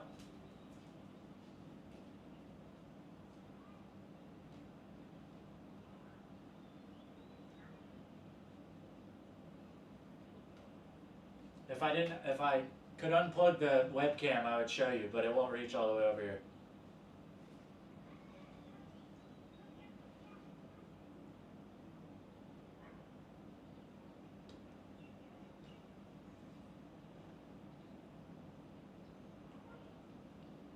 I don't see husband. Should I go holler? God, that's the last thing I need right now is... No. Fuck.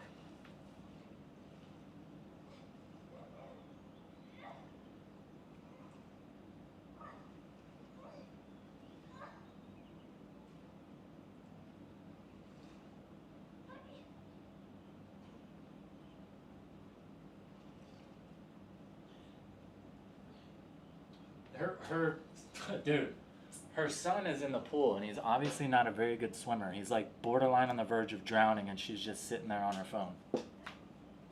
I swear to God, if I have to jump in and get him, wait, maybe that's my shoe in. Maybe that's how I talk to her. Maybe I just gotta rescue her son. I might be onto something. This pool's deep enough, I think I could jump off the balcony and be alright.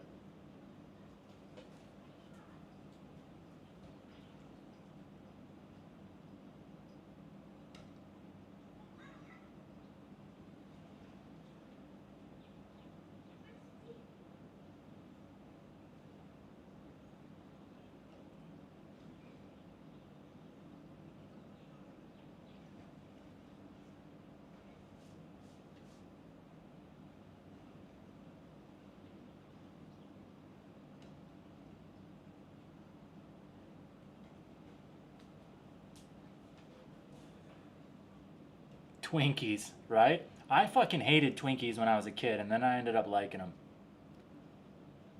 Bitcoin 111,332.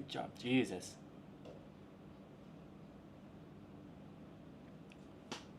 I wish. If somebody wants to donate me some Bitcoin, by all means.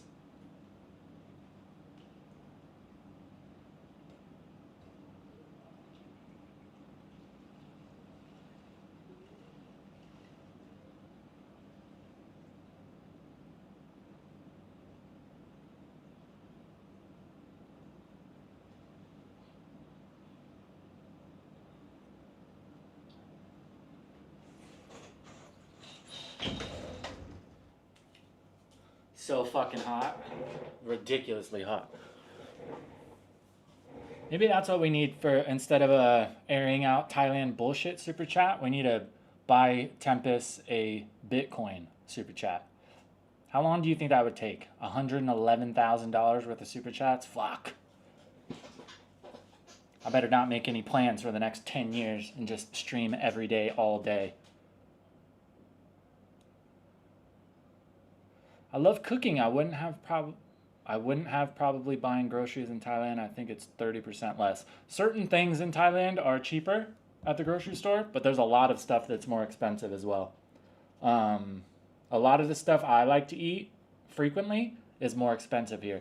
Any type of dairy is expensive. Like good quality cheese is fucking insanely expensive. Even compared to America, it's more expensive here. It's insane.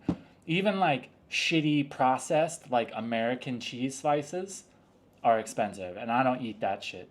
But if you want like real, like a block of like good cheese, fuck, you better be pretty comfortable.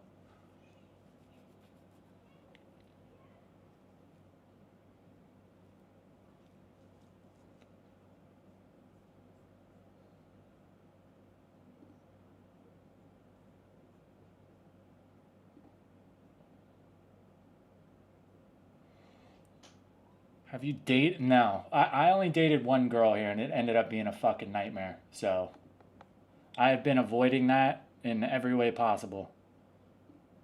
I just get, like, anytime I have a girlfriend, I just get, like, I don't know what it is. I don't necessarily get lazy, but I just, like, get content.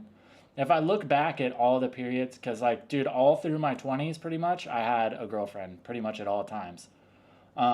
And the times I had the most success professionally, financially, emotionally is always when I'm single. So, yeah, I don't. Girlfriends are not on the radar for me right now.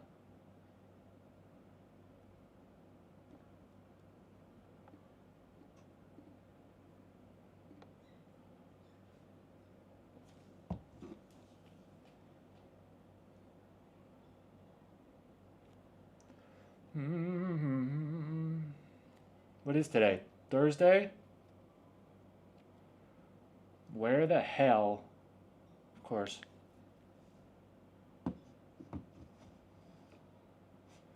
$3,000 costs less than a meal in a nice restaurant. Yeah. You gotta go to a pretty crazy place in Thailand to spend, like a pretty wild restaurant to spend 3,000 baht on a meal. I mean, if there's more than one person, sure, but even if you want to go like get a good steak or something, it's not going to cost you 3,000 baht. All the places here I've seen that are that expensive are not worth it. The food is not that good. I'm a good cook, and I've worked at some really high quality restaurants, so I know what food costs, and I know like how expensive shit is. So some places I go in and the shit like they're charging, I'm like, okay, bud, fucking straight rip off.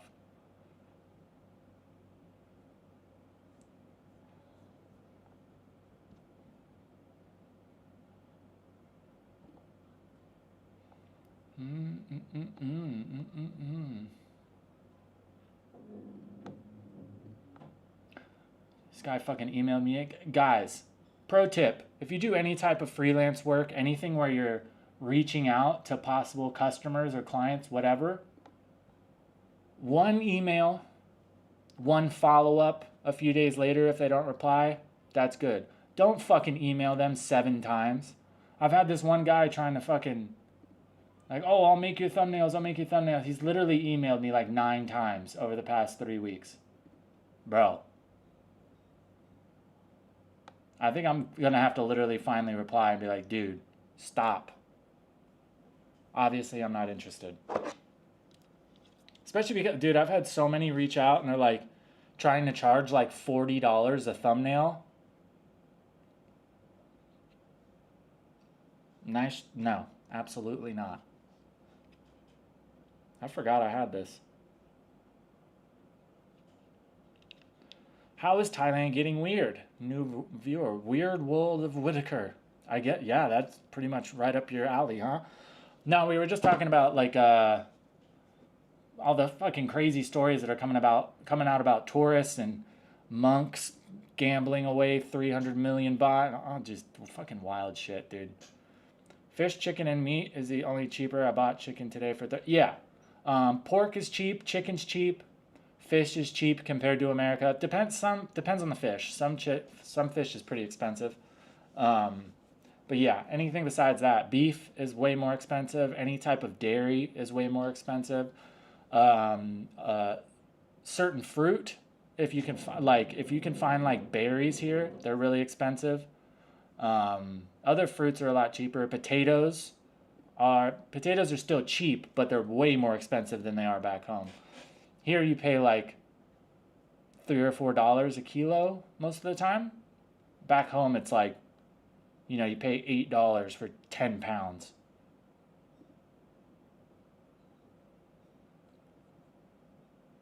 Thai friendly in line. I had Thai friendly for a little bit and I was just like, okay. It's very obvious what everybody uses that app for, and that's not really my vibe, so I deleted it pretty quick. Even Line, I don't really use Line anymore. The only time I like texting locals pretty much now is like for sponsor videos and stuff, so I just use WhatsApp.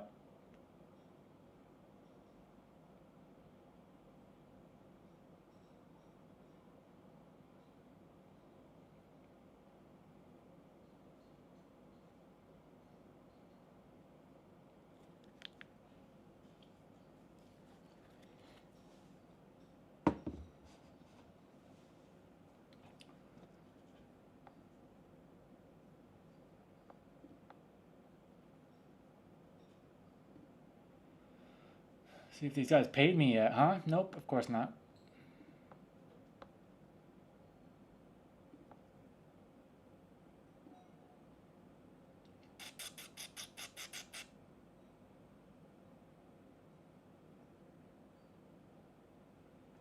How to reliably engineer 100 million plus view, 10 million, 100 million, 1 million, 1 million plus views in 90 days.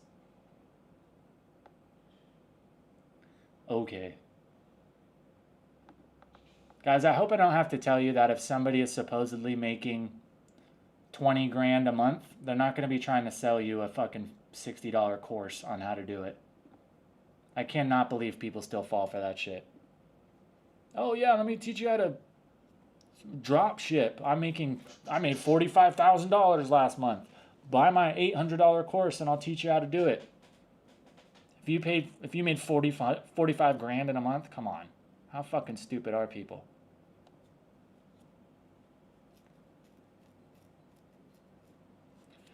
Bank account easy to get? It seems like it's getting harder.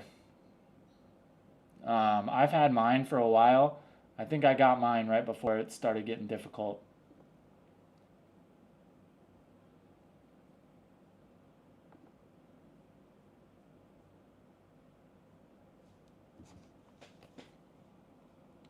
I'm sure you can still do it, but it's probably going to cost you some money.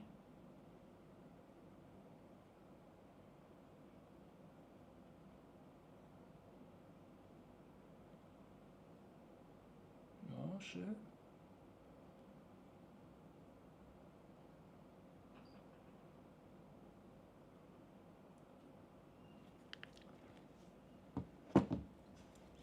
Who wants kids now? Forget about it.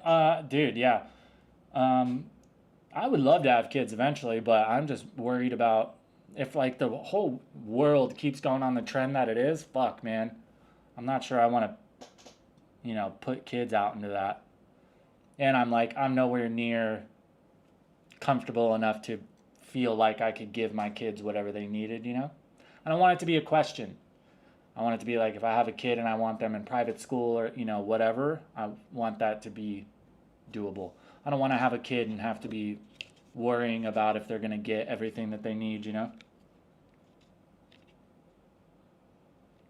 Wouldn't mind a kid, but not the wife. Too many yeah, that's a big thing. I forget who said it, but he said as a man, the most important decision you'll ever make in your life is who you decide to have kids with, which I 100% agree. I have friends who have baby mama drama, and fuck, man, I could not imagine dealing with what they deal with on the regular.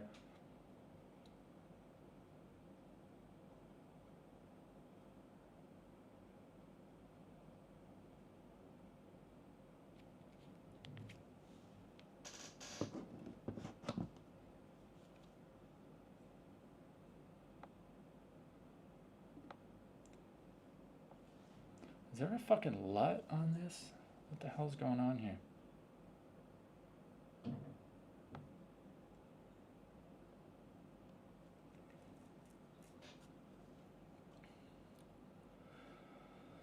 Let's see what's going on in Thailand today, huh?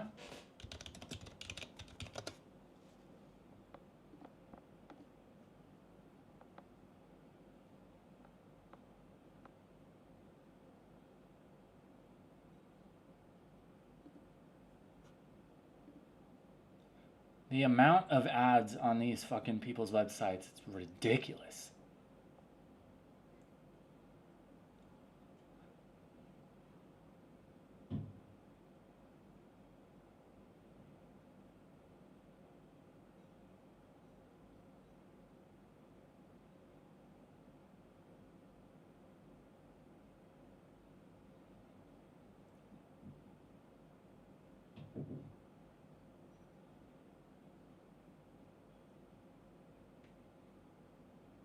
What the hell? Woman arrested for selling illegal fashion braces in Pitsanulok. Apprehended for offering unlicensed online fashion braces. What the fuck is that? Like actual braces? Primarily targeting students without a professional dental license. Yeah, I guess so, huh? Fake braces? What the fuck?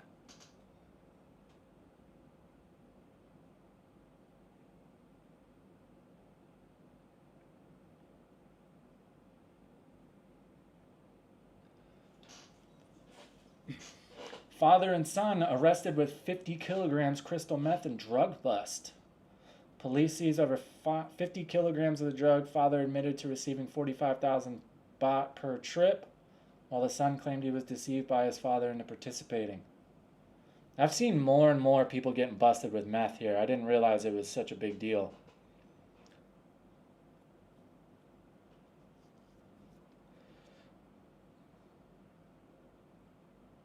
Want to get them straight from social medias? Yeah. Dude, I mean, catfishing has always been a thing. Black market knockoff braces. Yeah, that's fucking crazy. Because aren't you supposed... You have to... Like, is she installing them? Like, how do you sell... Like, you can't put braces on yourself. I guess maybe if there were, like, the Invisalign ones, like the mouthpiece ones, you can take in and out, sure. But if they're, like, the metal ones, you have to get those put on. I guess we could read about it more, huh? See if I can find it again. There we go.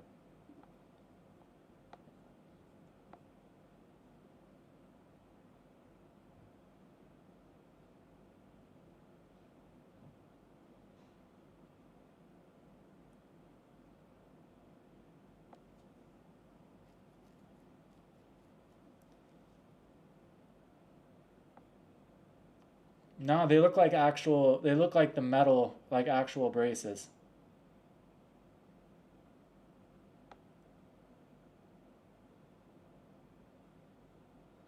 I was reading that a couple months ago, there was a doctor that got busted, and he was doing like at-home Botox shots that were completely fake. That's fucking terrifying. Scrambled eggs. What's up, dog? Chillin'. Just checking out some of the crazy news of people selling fake braces in Thailand. She was installing them in her apartment. What the fuck? It doesn't say anything about her installing them in this article, but who knows?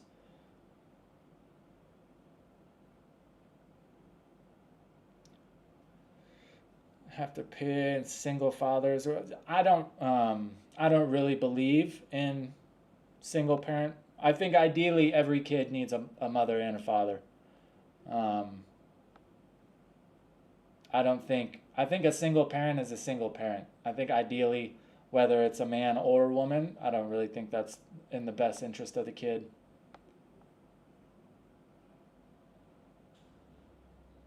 Thai police intercept 100 kilograms of crystal meth at the border. Dude, tons of meth busts, huh?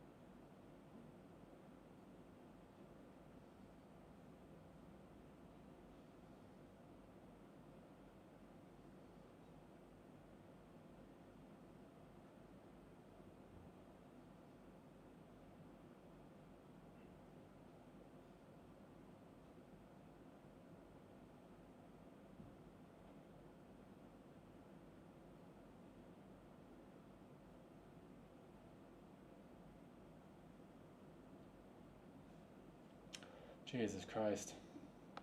It's hard, dude. Like, I like keeping up on the news, but sometimes it's hard to read that shit. Sometimes I've been reading stuff and I'm like, fuck, man. It's fucking crazy. It's the same thing anywhere, though. Like, I have friends and family back home, and I'm like, you guys got, like, it's good. I think it's important to keep up on the news and understand what's going on in your country, but it's hard not to get wrapped up in that shit and, you know, start thinking that everything is terrible and everybody fucking sucks.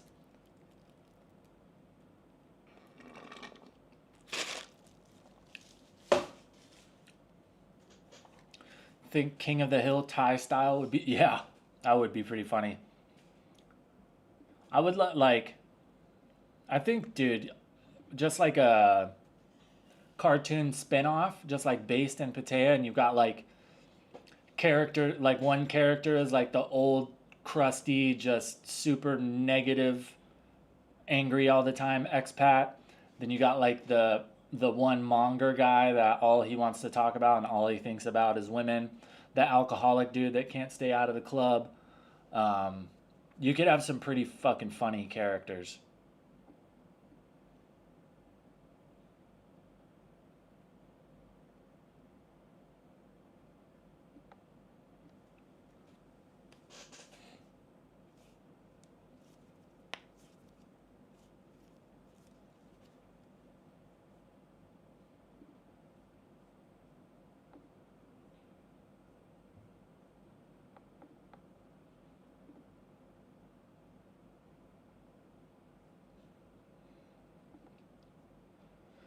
$3,000 high flat fee campaign collaboration about madeinchina.com.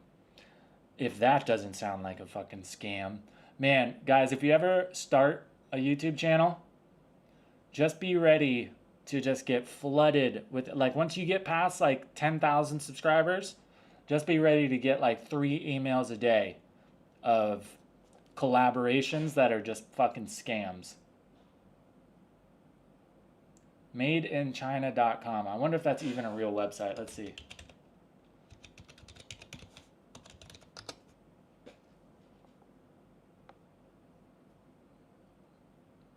Well, it looks like a real website. It looks like it's like Chinese Amazon. Oh my god. There's all kinds of crazy shit on here. It looks like mostly like industrial stuff.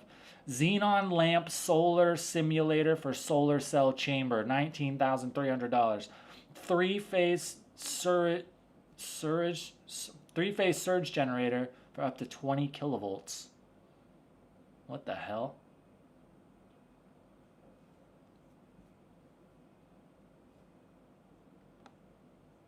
It's all like industrial equipment. Transport solutions. Let's see if we can buy a Chinese forklift.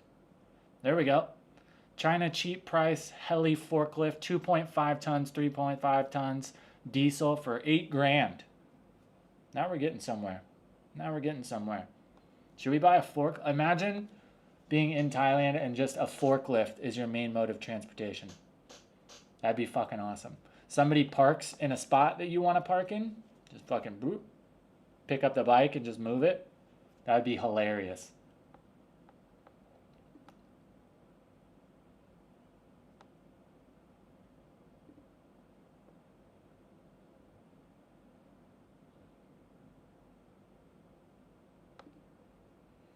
Get fucked then.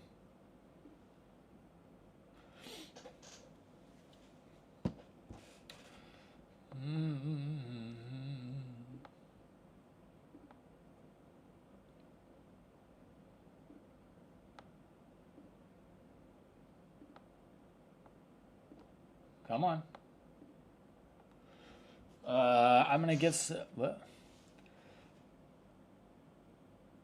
Messing with a crackhead that knows Muay Thai would be very dangerous. Messing with crackheads, period, is usually not a good idea. There was one time in Phoenix, I was at a friend's house, and we came out, and this crackhead was trying to steal his motorcycle. Not really a crackhead, like, dude was a tweaker. He was obviously on meth. And, like, we caught the dude in the act. We're like, yo, fucking get out of here, blah, blah. And dude just, like, didn't even stop, like, trying to, like, break homie's ignition. And my friend was, like, super big dude, like, well over 200 pounds, works out all the time, like, trains at a boxing gym. Like, dude can fight. Walked up to the guy and was like, if you don't stop right now, I'm going to beat the shit out of you. Tweaker guy didn't even notice. So my homie pushes him, and Tweaker guy comes up, and he's got, like, a screwdriver he was trying to break the ignition with, like, swings to try to stab my friend. And my friend proceeded to beat the shit out of this guy. Like, whooped his ass for like 5 minutes straight. Dude would not stop getting up. Like, beating the hell out of him. Guy'd be right back up. Whole face, nose broken, eyes pretty much swollen shut. Kept getting up. Kept getting up. To the point where you could tell, like, my friend was getting, like, worried. Because he just, like, that meth, bro. That guy was, like, invincible. He would not stay down. It was insane. And, like, my friend was 3 times this guy's size. Did not matter. Pretty wild. And you wonder why, like, German soldiers in World War II were so terrifying to the enemy. Because they were just fucking doped up. Can you make a living on crypto in Thailand? Jesus Christ. I am nowhere near qualified to answer that.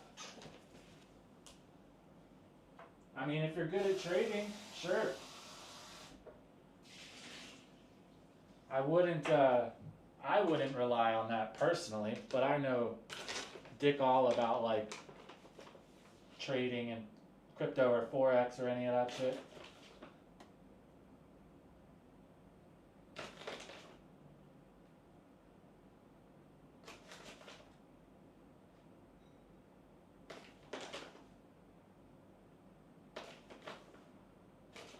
Give me 1 second, guys. I gotta drink my fucking vitamin powder nonsense.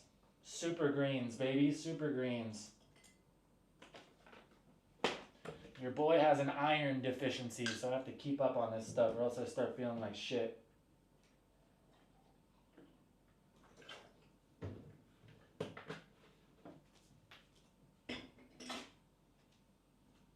Tastes fucking terrible. I don't know what it is with, like, all this super green and, like, vitamin powders and stuff. Why can't they just make them taste good? It's like drinking powdered fucking grass. It's terrible.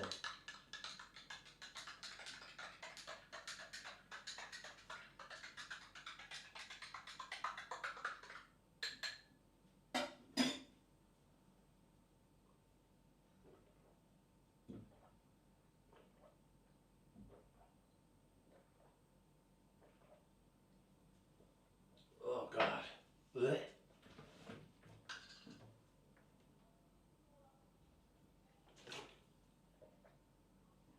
Oh, it's so bad.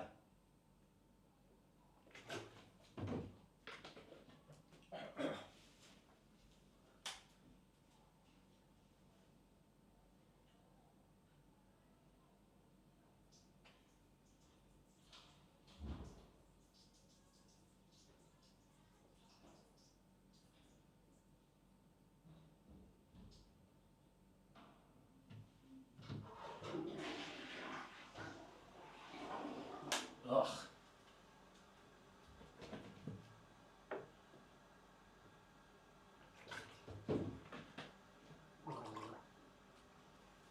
Oh my God, it tastes so bad. I hate that shit. Why can't they just Put some like banana flavor in it or something. It tastes terrible. It doesn't even taste like just like liquid grass. It tastes like old liquid grass. It's like grass meets like old stale potato chips or something. It's fucking terrible. And then it's like really gritty, so it just stays in your teeth no matter how many times you rinse your mouth out. So you just end up tasting it for like an hour straight. It's fucking foul. I've been using it for a long time and it's still bad. You'd think you'd get used to it.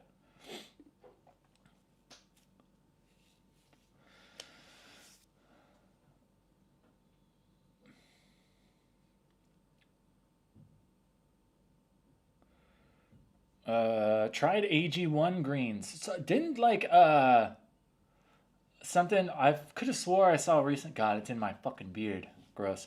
I saw something recently. Wasn't that like kind of fronted out as like a big ass scam? Like the what didn't the owner guy get like busted or something? Let's see. Athletic greens scam.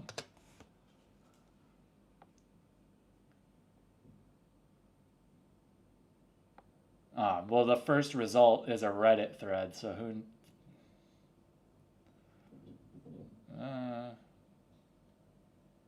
I guess maybe it's just people saying it's a scam, nothing that's actually concrete.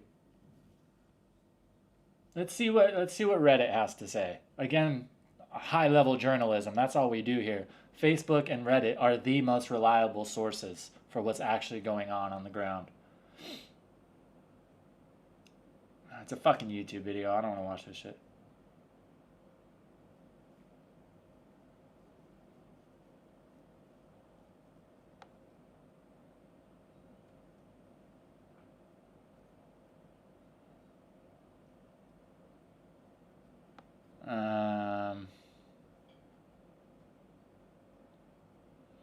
I guess it's people are just saying that it's not as good as it's advertised. Go figure. AKA every vitamin or health thing ever. Put a banana or a scoop of peanut butter. Dude, I've tried to mix it with other shit, and it's just like one of those things, one of those like tastes, flavors, or whatever that no matter what you put with it, it's just still terrible. It's like I've even tried to put it in like fruit shakes, and that's like it makes everything else in there taste like old and like sour, you know? The only thing I have to use this specific one because a lot of them kind of help to dehydrate you, and it's already pretty hard for me to stay hydrated as it is. So if I just take whatever one, I get more negative effects than I do positives.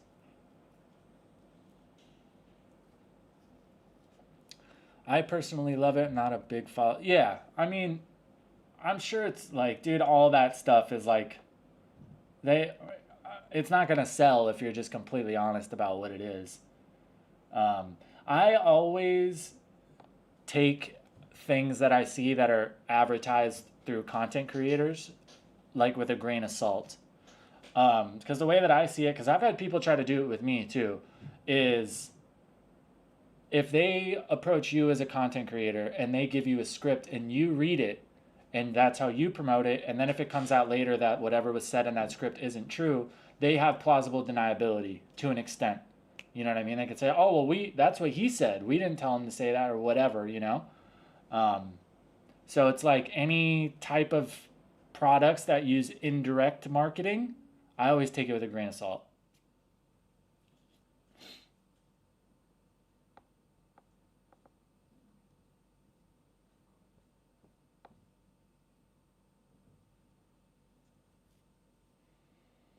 Yeah, from what I'm reading here, it's all just, it doesn't really see like it doesn't seem like there's anything very concrete saying that it's a scam. It's kind of more just people saying it's a scam. Oh, well, here's one from McGill University, wherever the fuck that is.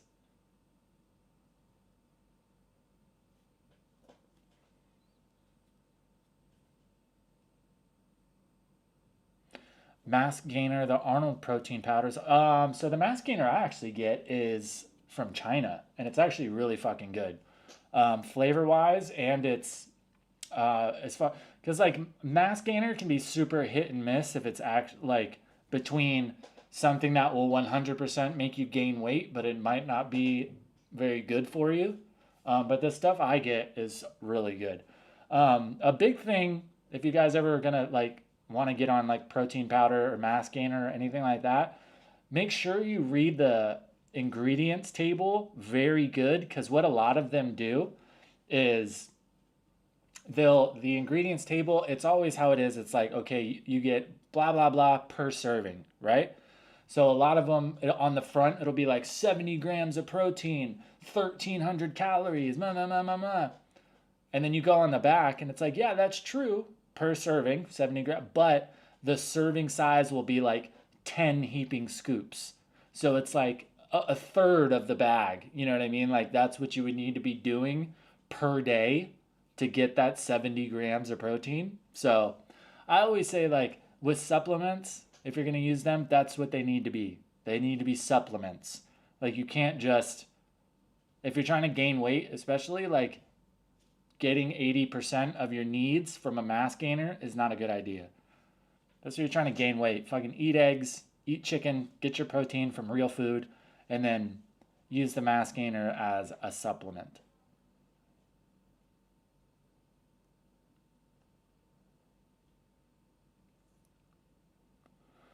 I'm an alumni from McGill. Spent 3 amazing years in Montreal. My grades weren't all that great, but best dating experience I had in all of North America. Huh. I have never heard of McGill University, but if it's in Canada, that would make sense. They released an article here saying you probably don't need that green AG1 smoothie. AG1 combines the just-in-case marketing campaign of the multivitamin industry and unproven wellness ingredients into an expensive cocktail for the worried well.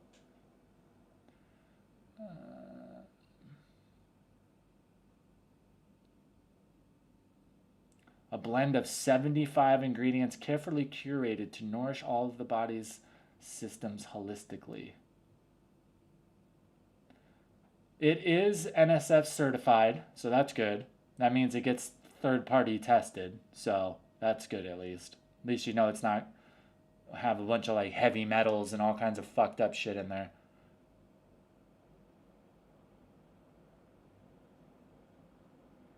Yeah, this article from McGill is just saying that it's probably like overkill. Like most people probably won't need it unless you are vitamin deficient or if you have like a thyroid problem or something. And even then, like I have an iron deficiency. So even with me, if I consciously up my iron, where the problem usually stems from is your body's ability to remove that nutrient from what you're eating. So eating more of that food probably won't help you all that much. You have to address what it is. You know what I mean? Like if you have an iron deficiency and you're just eating high iron food, you're kind of just treating the symptoms instead of treating the problem. So that's pretty much what they're saying here is like if you are having a vitamin deficiency, you need to figure out what that is instead of just, you know, taking a supplement. Which is like it's the same with me. Like I go through like waves. That's why I get those like dark circles under my eyes. And I eat relatively good. Like I eat a balanced diet. But still, sometimes I'm just like, for whatever reason, my body has trouble taking in iron. Montreal, the degenerates Disneyland. Isn't Montreal's in Quebec, isn't it? For being Canada's neighbor, I know dick all about Canada. I don't know, I've never been to Canada actually.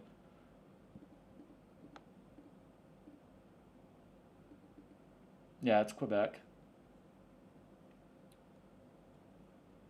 Lots of French people, right? Isn't that is the considered main language in Quebec still French? I know a lot of people at least speak it, right?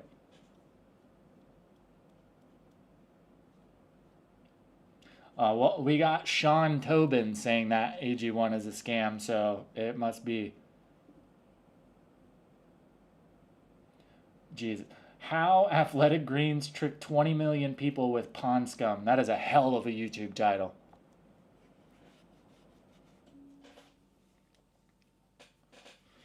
What about certified organic foods? Yes, ideally.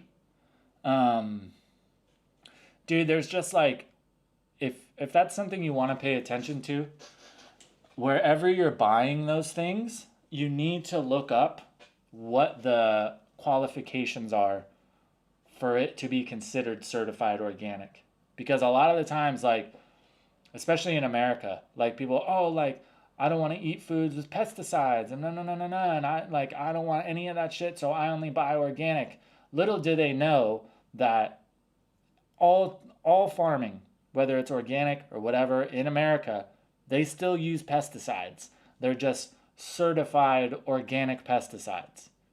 So you need to, if that's something you want to pay attention to, you need to learn what qualifies it as that. Same thing in America with cage-free eggs. You know what qualifies for a chicken to be cage-free?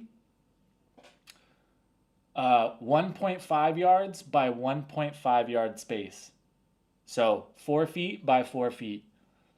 Any that or bigger qualifies as cage-free in America. So it can still be in a cage. As long as that cage is 4 feet by 4 feet, it's a cage-free egg. Pretty wild. Pretty wild. You know, the other thing, there's I forget what it is. I'm not sure if it's certified organic, but there's another stipulation in America for poultry when it comes to like steroids and antibiotics.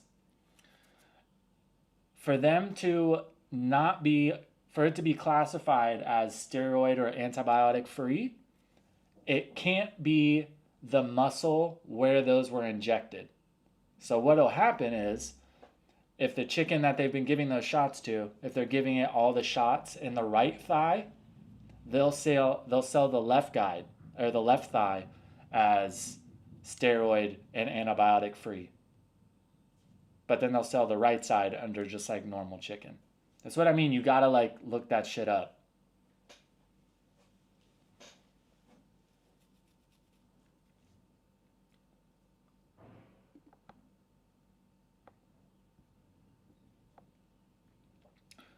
North Americans have terrible food. The first time I had stomach issues in my life when I moved to North America, it's very hard to find a good restaurant too. If you're not American, depending on where you come from, the diet can be pretty heavy. The worst thing in America is all the processed foods. Well, and it sucks too, because that's why you see so many people that are poor, or like, you know, under the poverty line or close to it, they're fat.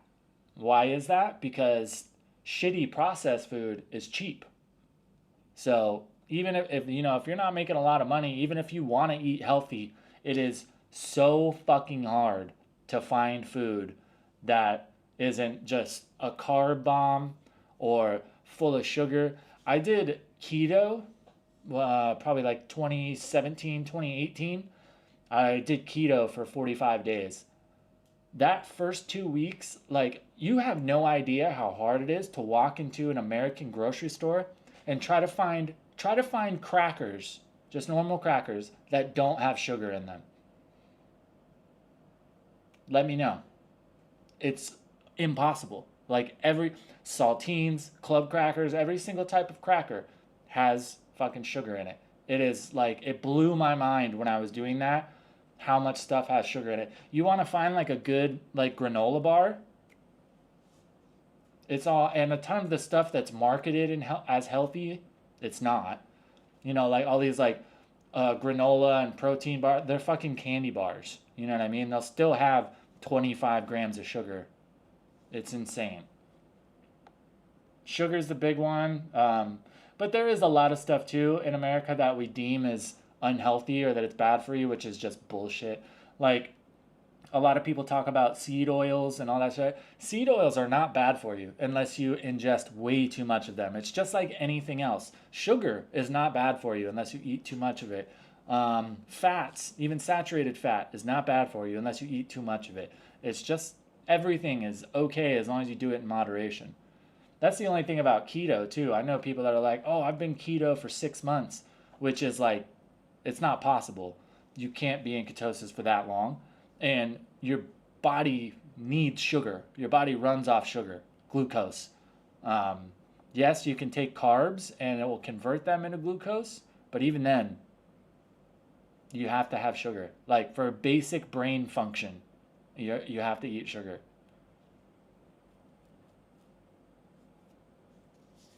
Stopped eating snacks in 2021. No sugar in my snacks, just fruits. Yeah, especially for sweet stuff. Fruit is a good way to go. There are now, especially, there's more, like you can get healthy snacks. My biggest one, like my go-to snack, like it's not really a sweet snack, but just make your own tortilla chips. Super fucking easy. You can make a whole batch of them and then just make your own salsa. Super cheap, super good. No nasty shit in there. Easy. Like me, like I like crunchy shit to snack on, but most chips are just not good for you. So yeah, I just make my own tortilla chips, make your own salsa or guacamole. Good to go.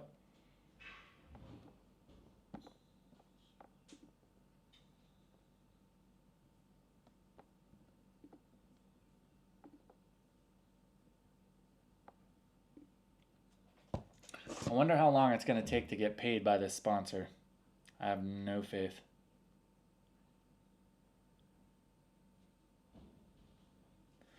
Eight foreigners, a Turk and 7 Myanmar nationals have been caught illegally selling street food on bustling Soy Baikal near Rambatri roads in Bangkok. I've been seeing that more too. I was at the market the other night and there was a white dude selling fried chicken. You can't do that, bro. That's illegal. Yeah, service industry is a no-go, man. You can't do that here.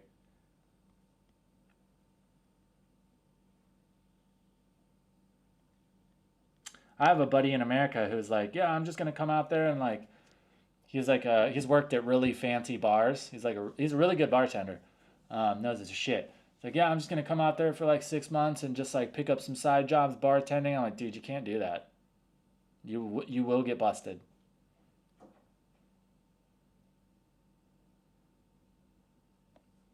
Can't take a job away from Thais. Yeah, and like that's granted. There are some things here that are illegal, but it still happens. You know what I mean? And the police kind of look the other way. But with that one, fucking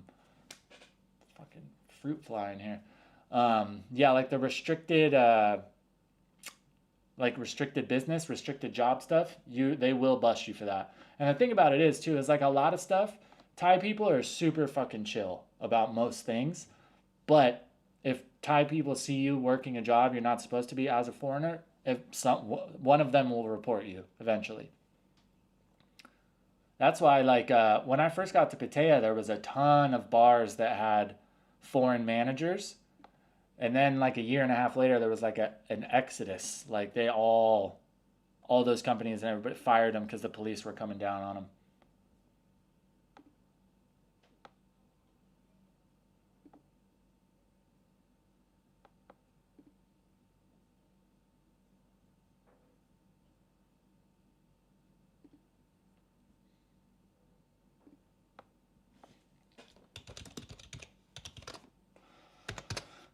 Let's see if we can find some positive news, huh? You think that's a category on here? I fucking doubt it.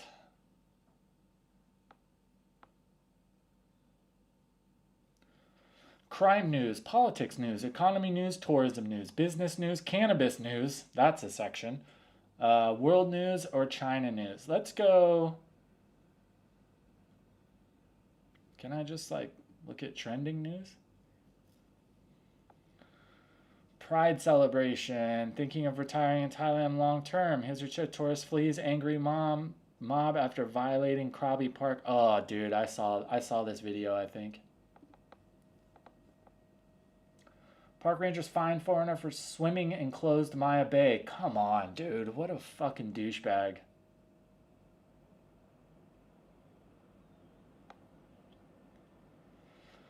According to officials, incident occurred on April 10th. The park explained that the foreign man entered the water at Maya Bay, which was closed to tourists at the time. Rangers approached him to issue a warning and asked him to leave the sea. The man allegedly became aggressive, verbally abusing officials and local boat operators. The foreigner reportedly cut the queue for a boat trip and shouted at other tourists, repeatedly asking who's first, who first. He also raised his middle finger and shouted vulgarities at the park rangers, which prompted boat operators to confront him physically. In a video shared by a man seen, yeah, I saw this video. According to the park statements, the foreign tourist was under the influence of alcohol. You think? Looks like they charged him for something.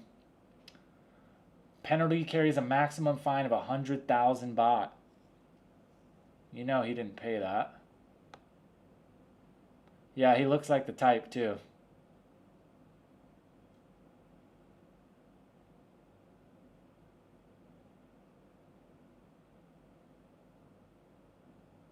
What a fucking douchebag. They gotta do something besides just fining these people, man. Or it's not gonna stop.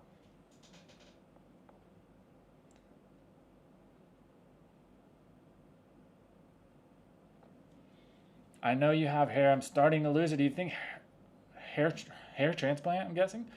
In Thailand is a good idea, or just go to Turkey? I don't like Turkey. Or just go to Turkey. I don't like Turkey, looking for different options. I only know one guy who's gotten it here. I haven't seen him, like, last time I saw him was maybe a couple weeks after he had gotten it. And he was still, like, healing, so it didn't look particularly good at that time. I haven't seen him since. He's in Bali now. But he said, like, the process was super easy and it was cheap. I would just make sure, if you're going to do it, vet wherever you're going, you know what I mean? Look for some, like, actual, make sure you find some good reviews. Because just like anywhere else, there are levels to, like, procedures and medical care here. I'm sure it's one of those things where you probably don't want to pick the cheapest option. But when it comes to, I know when it comes to, like, cosmetic surgeries and stuff here, or dental, all that stuff, I know you can 100% get quality services, so.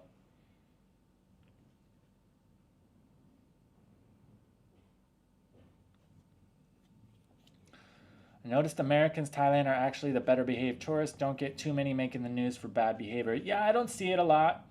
I think a lot of it just has to do with numbers too. A lot of, like, compared to other nationalities, there aren't a lot of Americans here. So yeah, I think that's mostly what it is. And I see him in the news every once in a while, but yeah, compared to Jesus, I see the video. They are beating the shit out of this guy.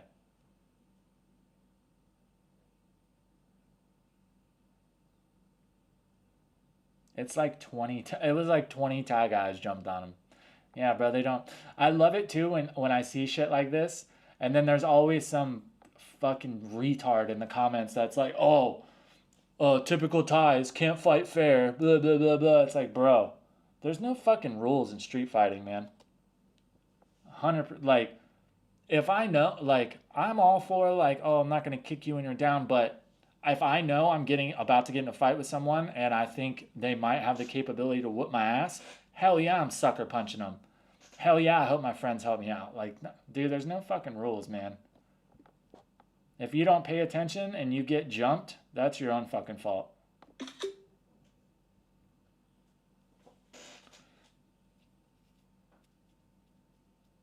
We'll look for the best. Money is not an issue. Don't try to save money in any. Yeah, I 100% agree. I think that's for sure one of those things you're going to get what you pay for. Healthcare and tattoos. Those are the two things where I tell people, like, yo, don't just look for the cheapest option, because you will get what you pay for.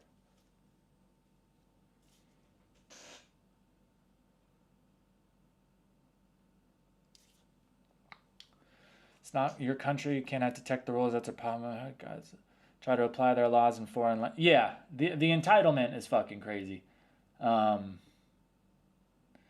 Dude, it takes a very specific type of person to go and be a guest in a foreign country and have this air of elitism. I've seen it a few times here. I think what it is too is, like, there's a lot of people that think, oh, well, I've got money, so I can do whatever I want. You have to listen to me and fucking do whatever I say. I've seen it in person a couple times. The only time I've seen it once where it was really bad, it was like the first 6 months I was in Thailand. They used to, in Pattaya, they used to have Hooters on Beach Road. And I was in there eating lunch one day. I was sitting at the bar, and this guy and his buddy came and sat at the bar, and they were like aggressively hitting on the bartender, which, like, okay, Hooters, I kind of get it. But to the point where, like, she made it very apparent that she was not interested. And they were like, oh, what time do you get off? Come out with us. And these are, like, this girl was a dime. 10, fucking beautiful, super sweet, like, just gorgeous.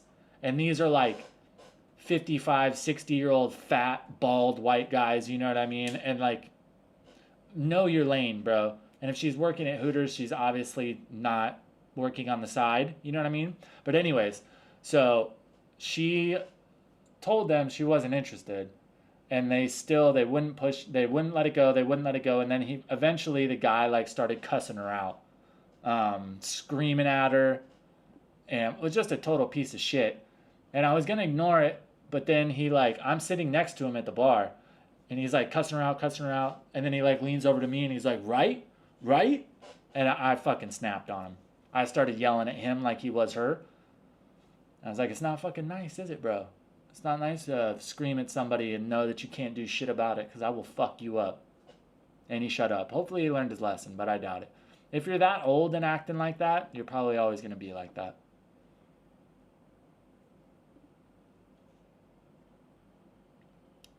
Cut now? I think I fixed it now. I had some other shit open. It should be better now.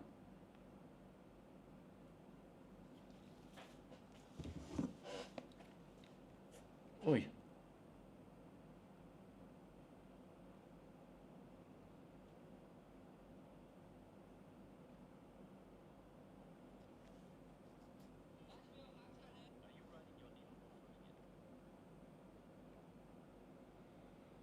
Jesus, this shit is still not. It's in Samat Prakan, so it's in Bangkok. I ordered this shit like a month ago. Is it coming from the fucking moon or what?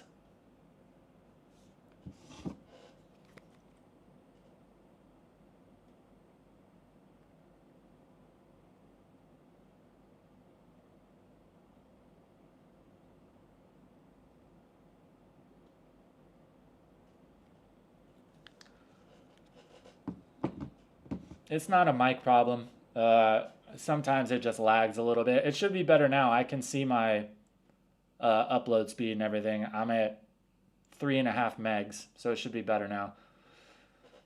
Also, because Thai people are usually non-confrontational, people try. Yeah, that's for sure a thing. People assume nice means weak, which is so not the case, especially with Thai people. Like, Thai people are super nice and super accommodating, but once you push them to that point, good luck. They will 100% jump on your ass. Even if the person you're interacting with doesn't want to fight you, somebody hearing or seeing what's going on 100% will walk up and punch you in the face. And Thai people are very prideful too. Even if you win the fight, they're going to come back. They're going to come back with friends. If you beat them up, they're capable to come back and fucking stab you. Or yeah, you can't win. Even if you win the street fight, the police are going to show up, and the police here do not fucking play.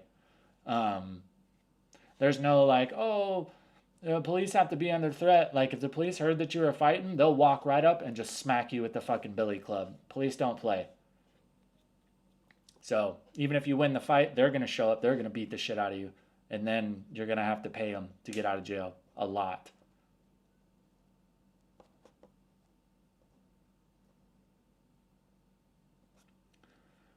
Far too many people mistake kindness for weakness. Yeah, that's what I was saying in my video the other day. I think it's crazy that I'm saying this because I've always been very like, police need to chill out and leave people alone. But when it comes to foreigners here, I think they need to be held to a bit of a different standard. You know what I mean? Like, something that's not that big of a deal for a Thai. If a foreigner comes here and does it, they need to be held to a different standard. The shitty thing is like, that guy who just did that swimming in Maya Bay, okay, he pays a 3,000 baht fine, $100. Do you think that's really going to motivate him to not do that shit again? For people that feel like they're entitled to do whatever they want because they have money, if you just give them a fine, you're just reaffirming that for them. You know what I mean? You can't like, there has to be something worse than that. Or like if it is going to be fine, it's got to be it's got to be massive. You know what I mean? Like, okay, well, that's a 25,000 baht fine for fighting on the street. 25,000 baht, and you got to spend 4 nights in jail. I think like a few nights in a Thai jail would help knock some sense into some people. Maybe not though. Some people will always just be fucking idiots.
What has it really had issues with Thai people is always other foreigners. Yeah, for sure. The only like altercations I've been in here are with other foreigners. I haven't been in a fight or anything like that, but I've almost gotten into a couple, and it's never been with Thai people. It's always been with a foreigner.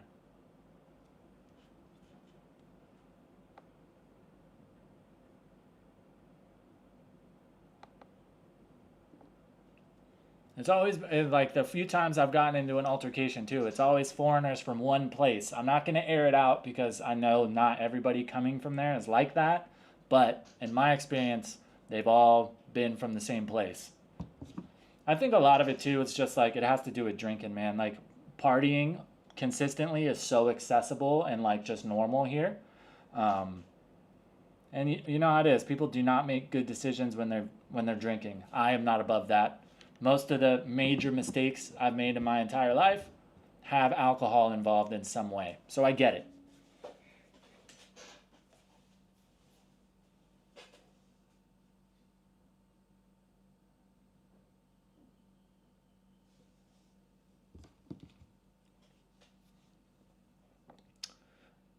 Damn.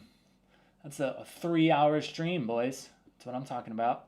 It's about time for me to hop off. I gotta get some food and stuff. I haven't eaten breakfast yet. I gotta finish my laundry. Fucking god damn it. Yes, Thailand is great. I love it here, but you still have to do laundry. Don't forget that. I appreciate you guys stopping in. I'll have a new video up tomorrow. Maybe the next day. Hopefully tomorrow. If not, following. England and Australia have some of the worst. In my personal experience, I have never had nor seen like a bad experience with Australians. All of the Australians I've met personally here, I got along with very well, I think. I think there's a lot of similarities between Americans and Australians, just the way we kind of live life and humor and stuff, in my personal opinion. England, on the other hand, I'd have to agree for the most part. But yeah, anyways, guys, I got to hop off. Thank y'all for popping in. I really appreciate it. If you guys do want to support future streams, feel free. The link is right there to my Buy Me a Coffee in the chat. If not, a simple like and subscribe works too. Yeah. I'll see you guys later. I hope everybody has a great day. Thanks for popping in. Today's Thursday. Next stream will probably be on Sunday or Monday. Look for a new video tomorrow or the next day. If the weather's good tomorrow, it'll be up tomorrow night. If not, it'll be the next day. All right? Sick. I'll see you guys later. Stay out of trouble. Don't do anything I would do, huh? All right. I'll see you guys later.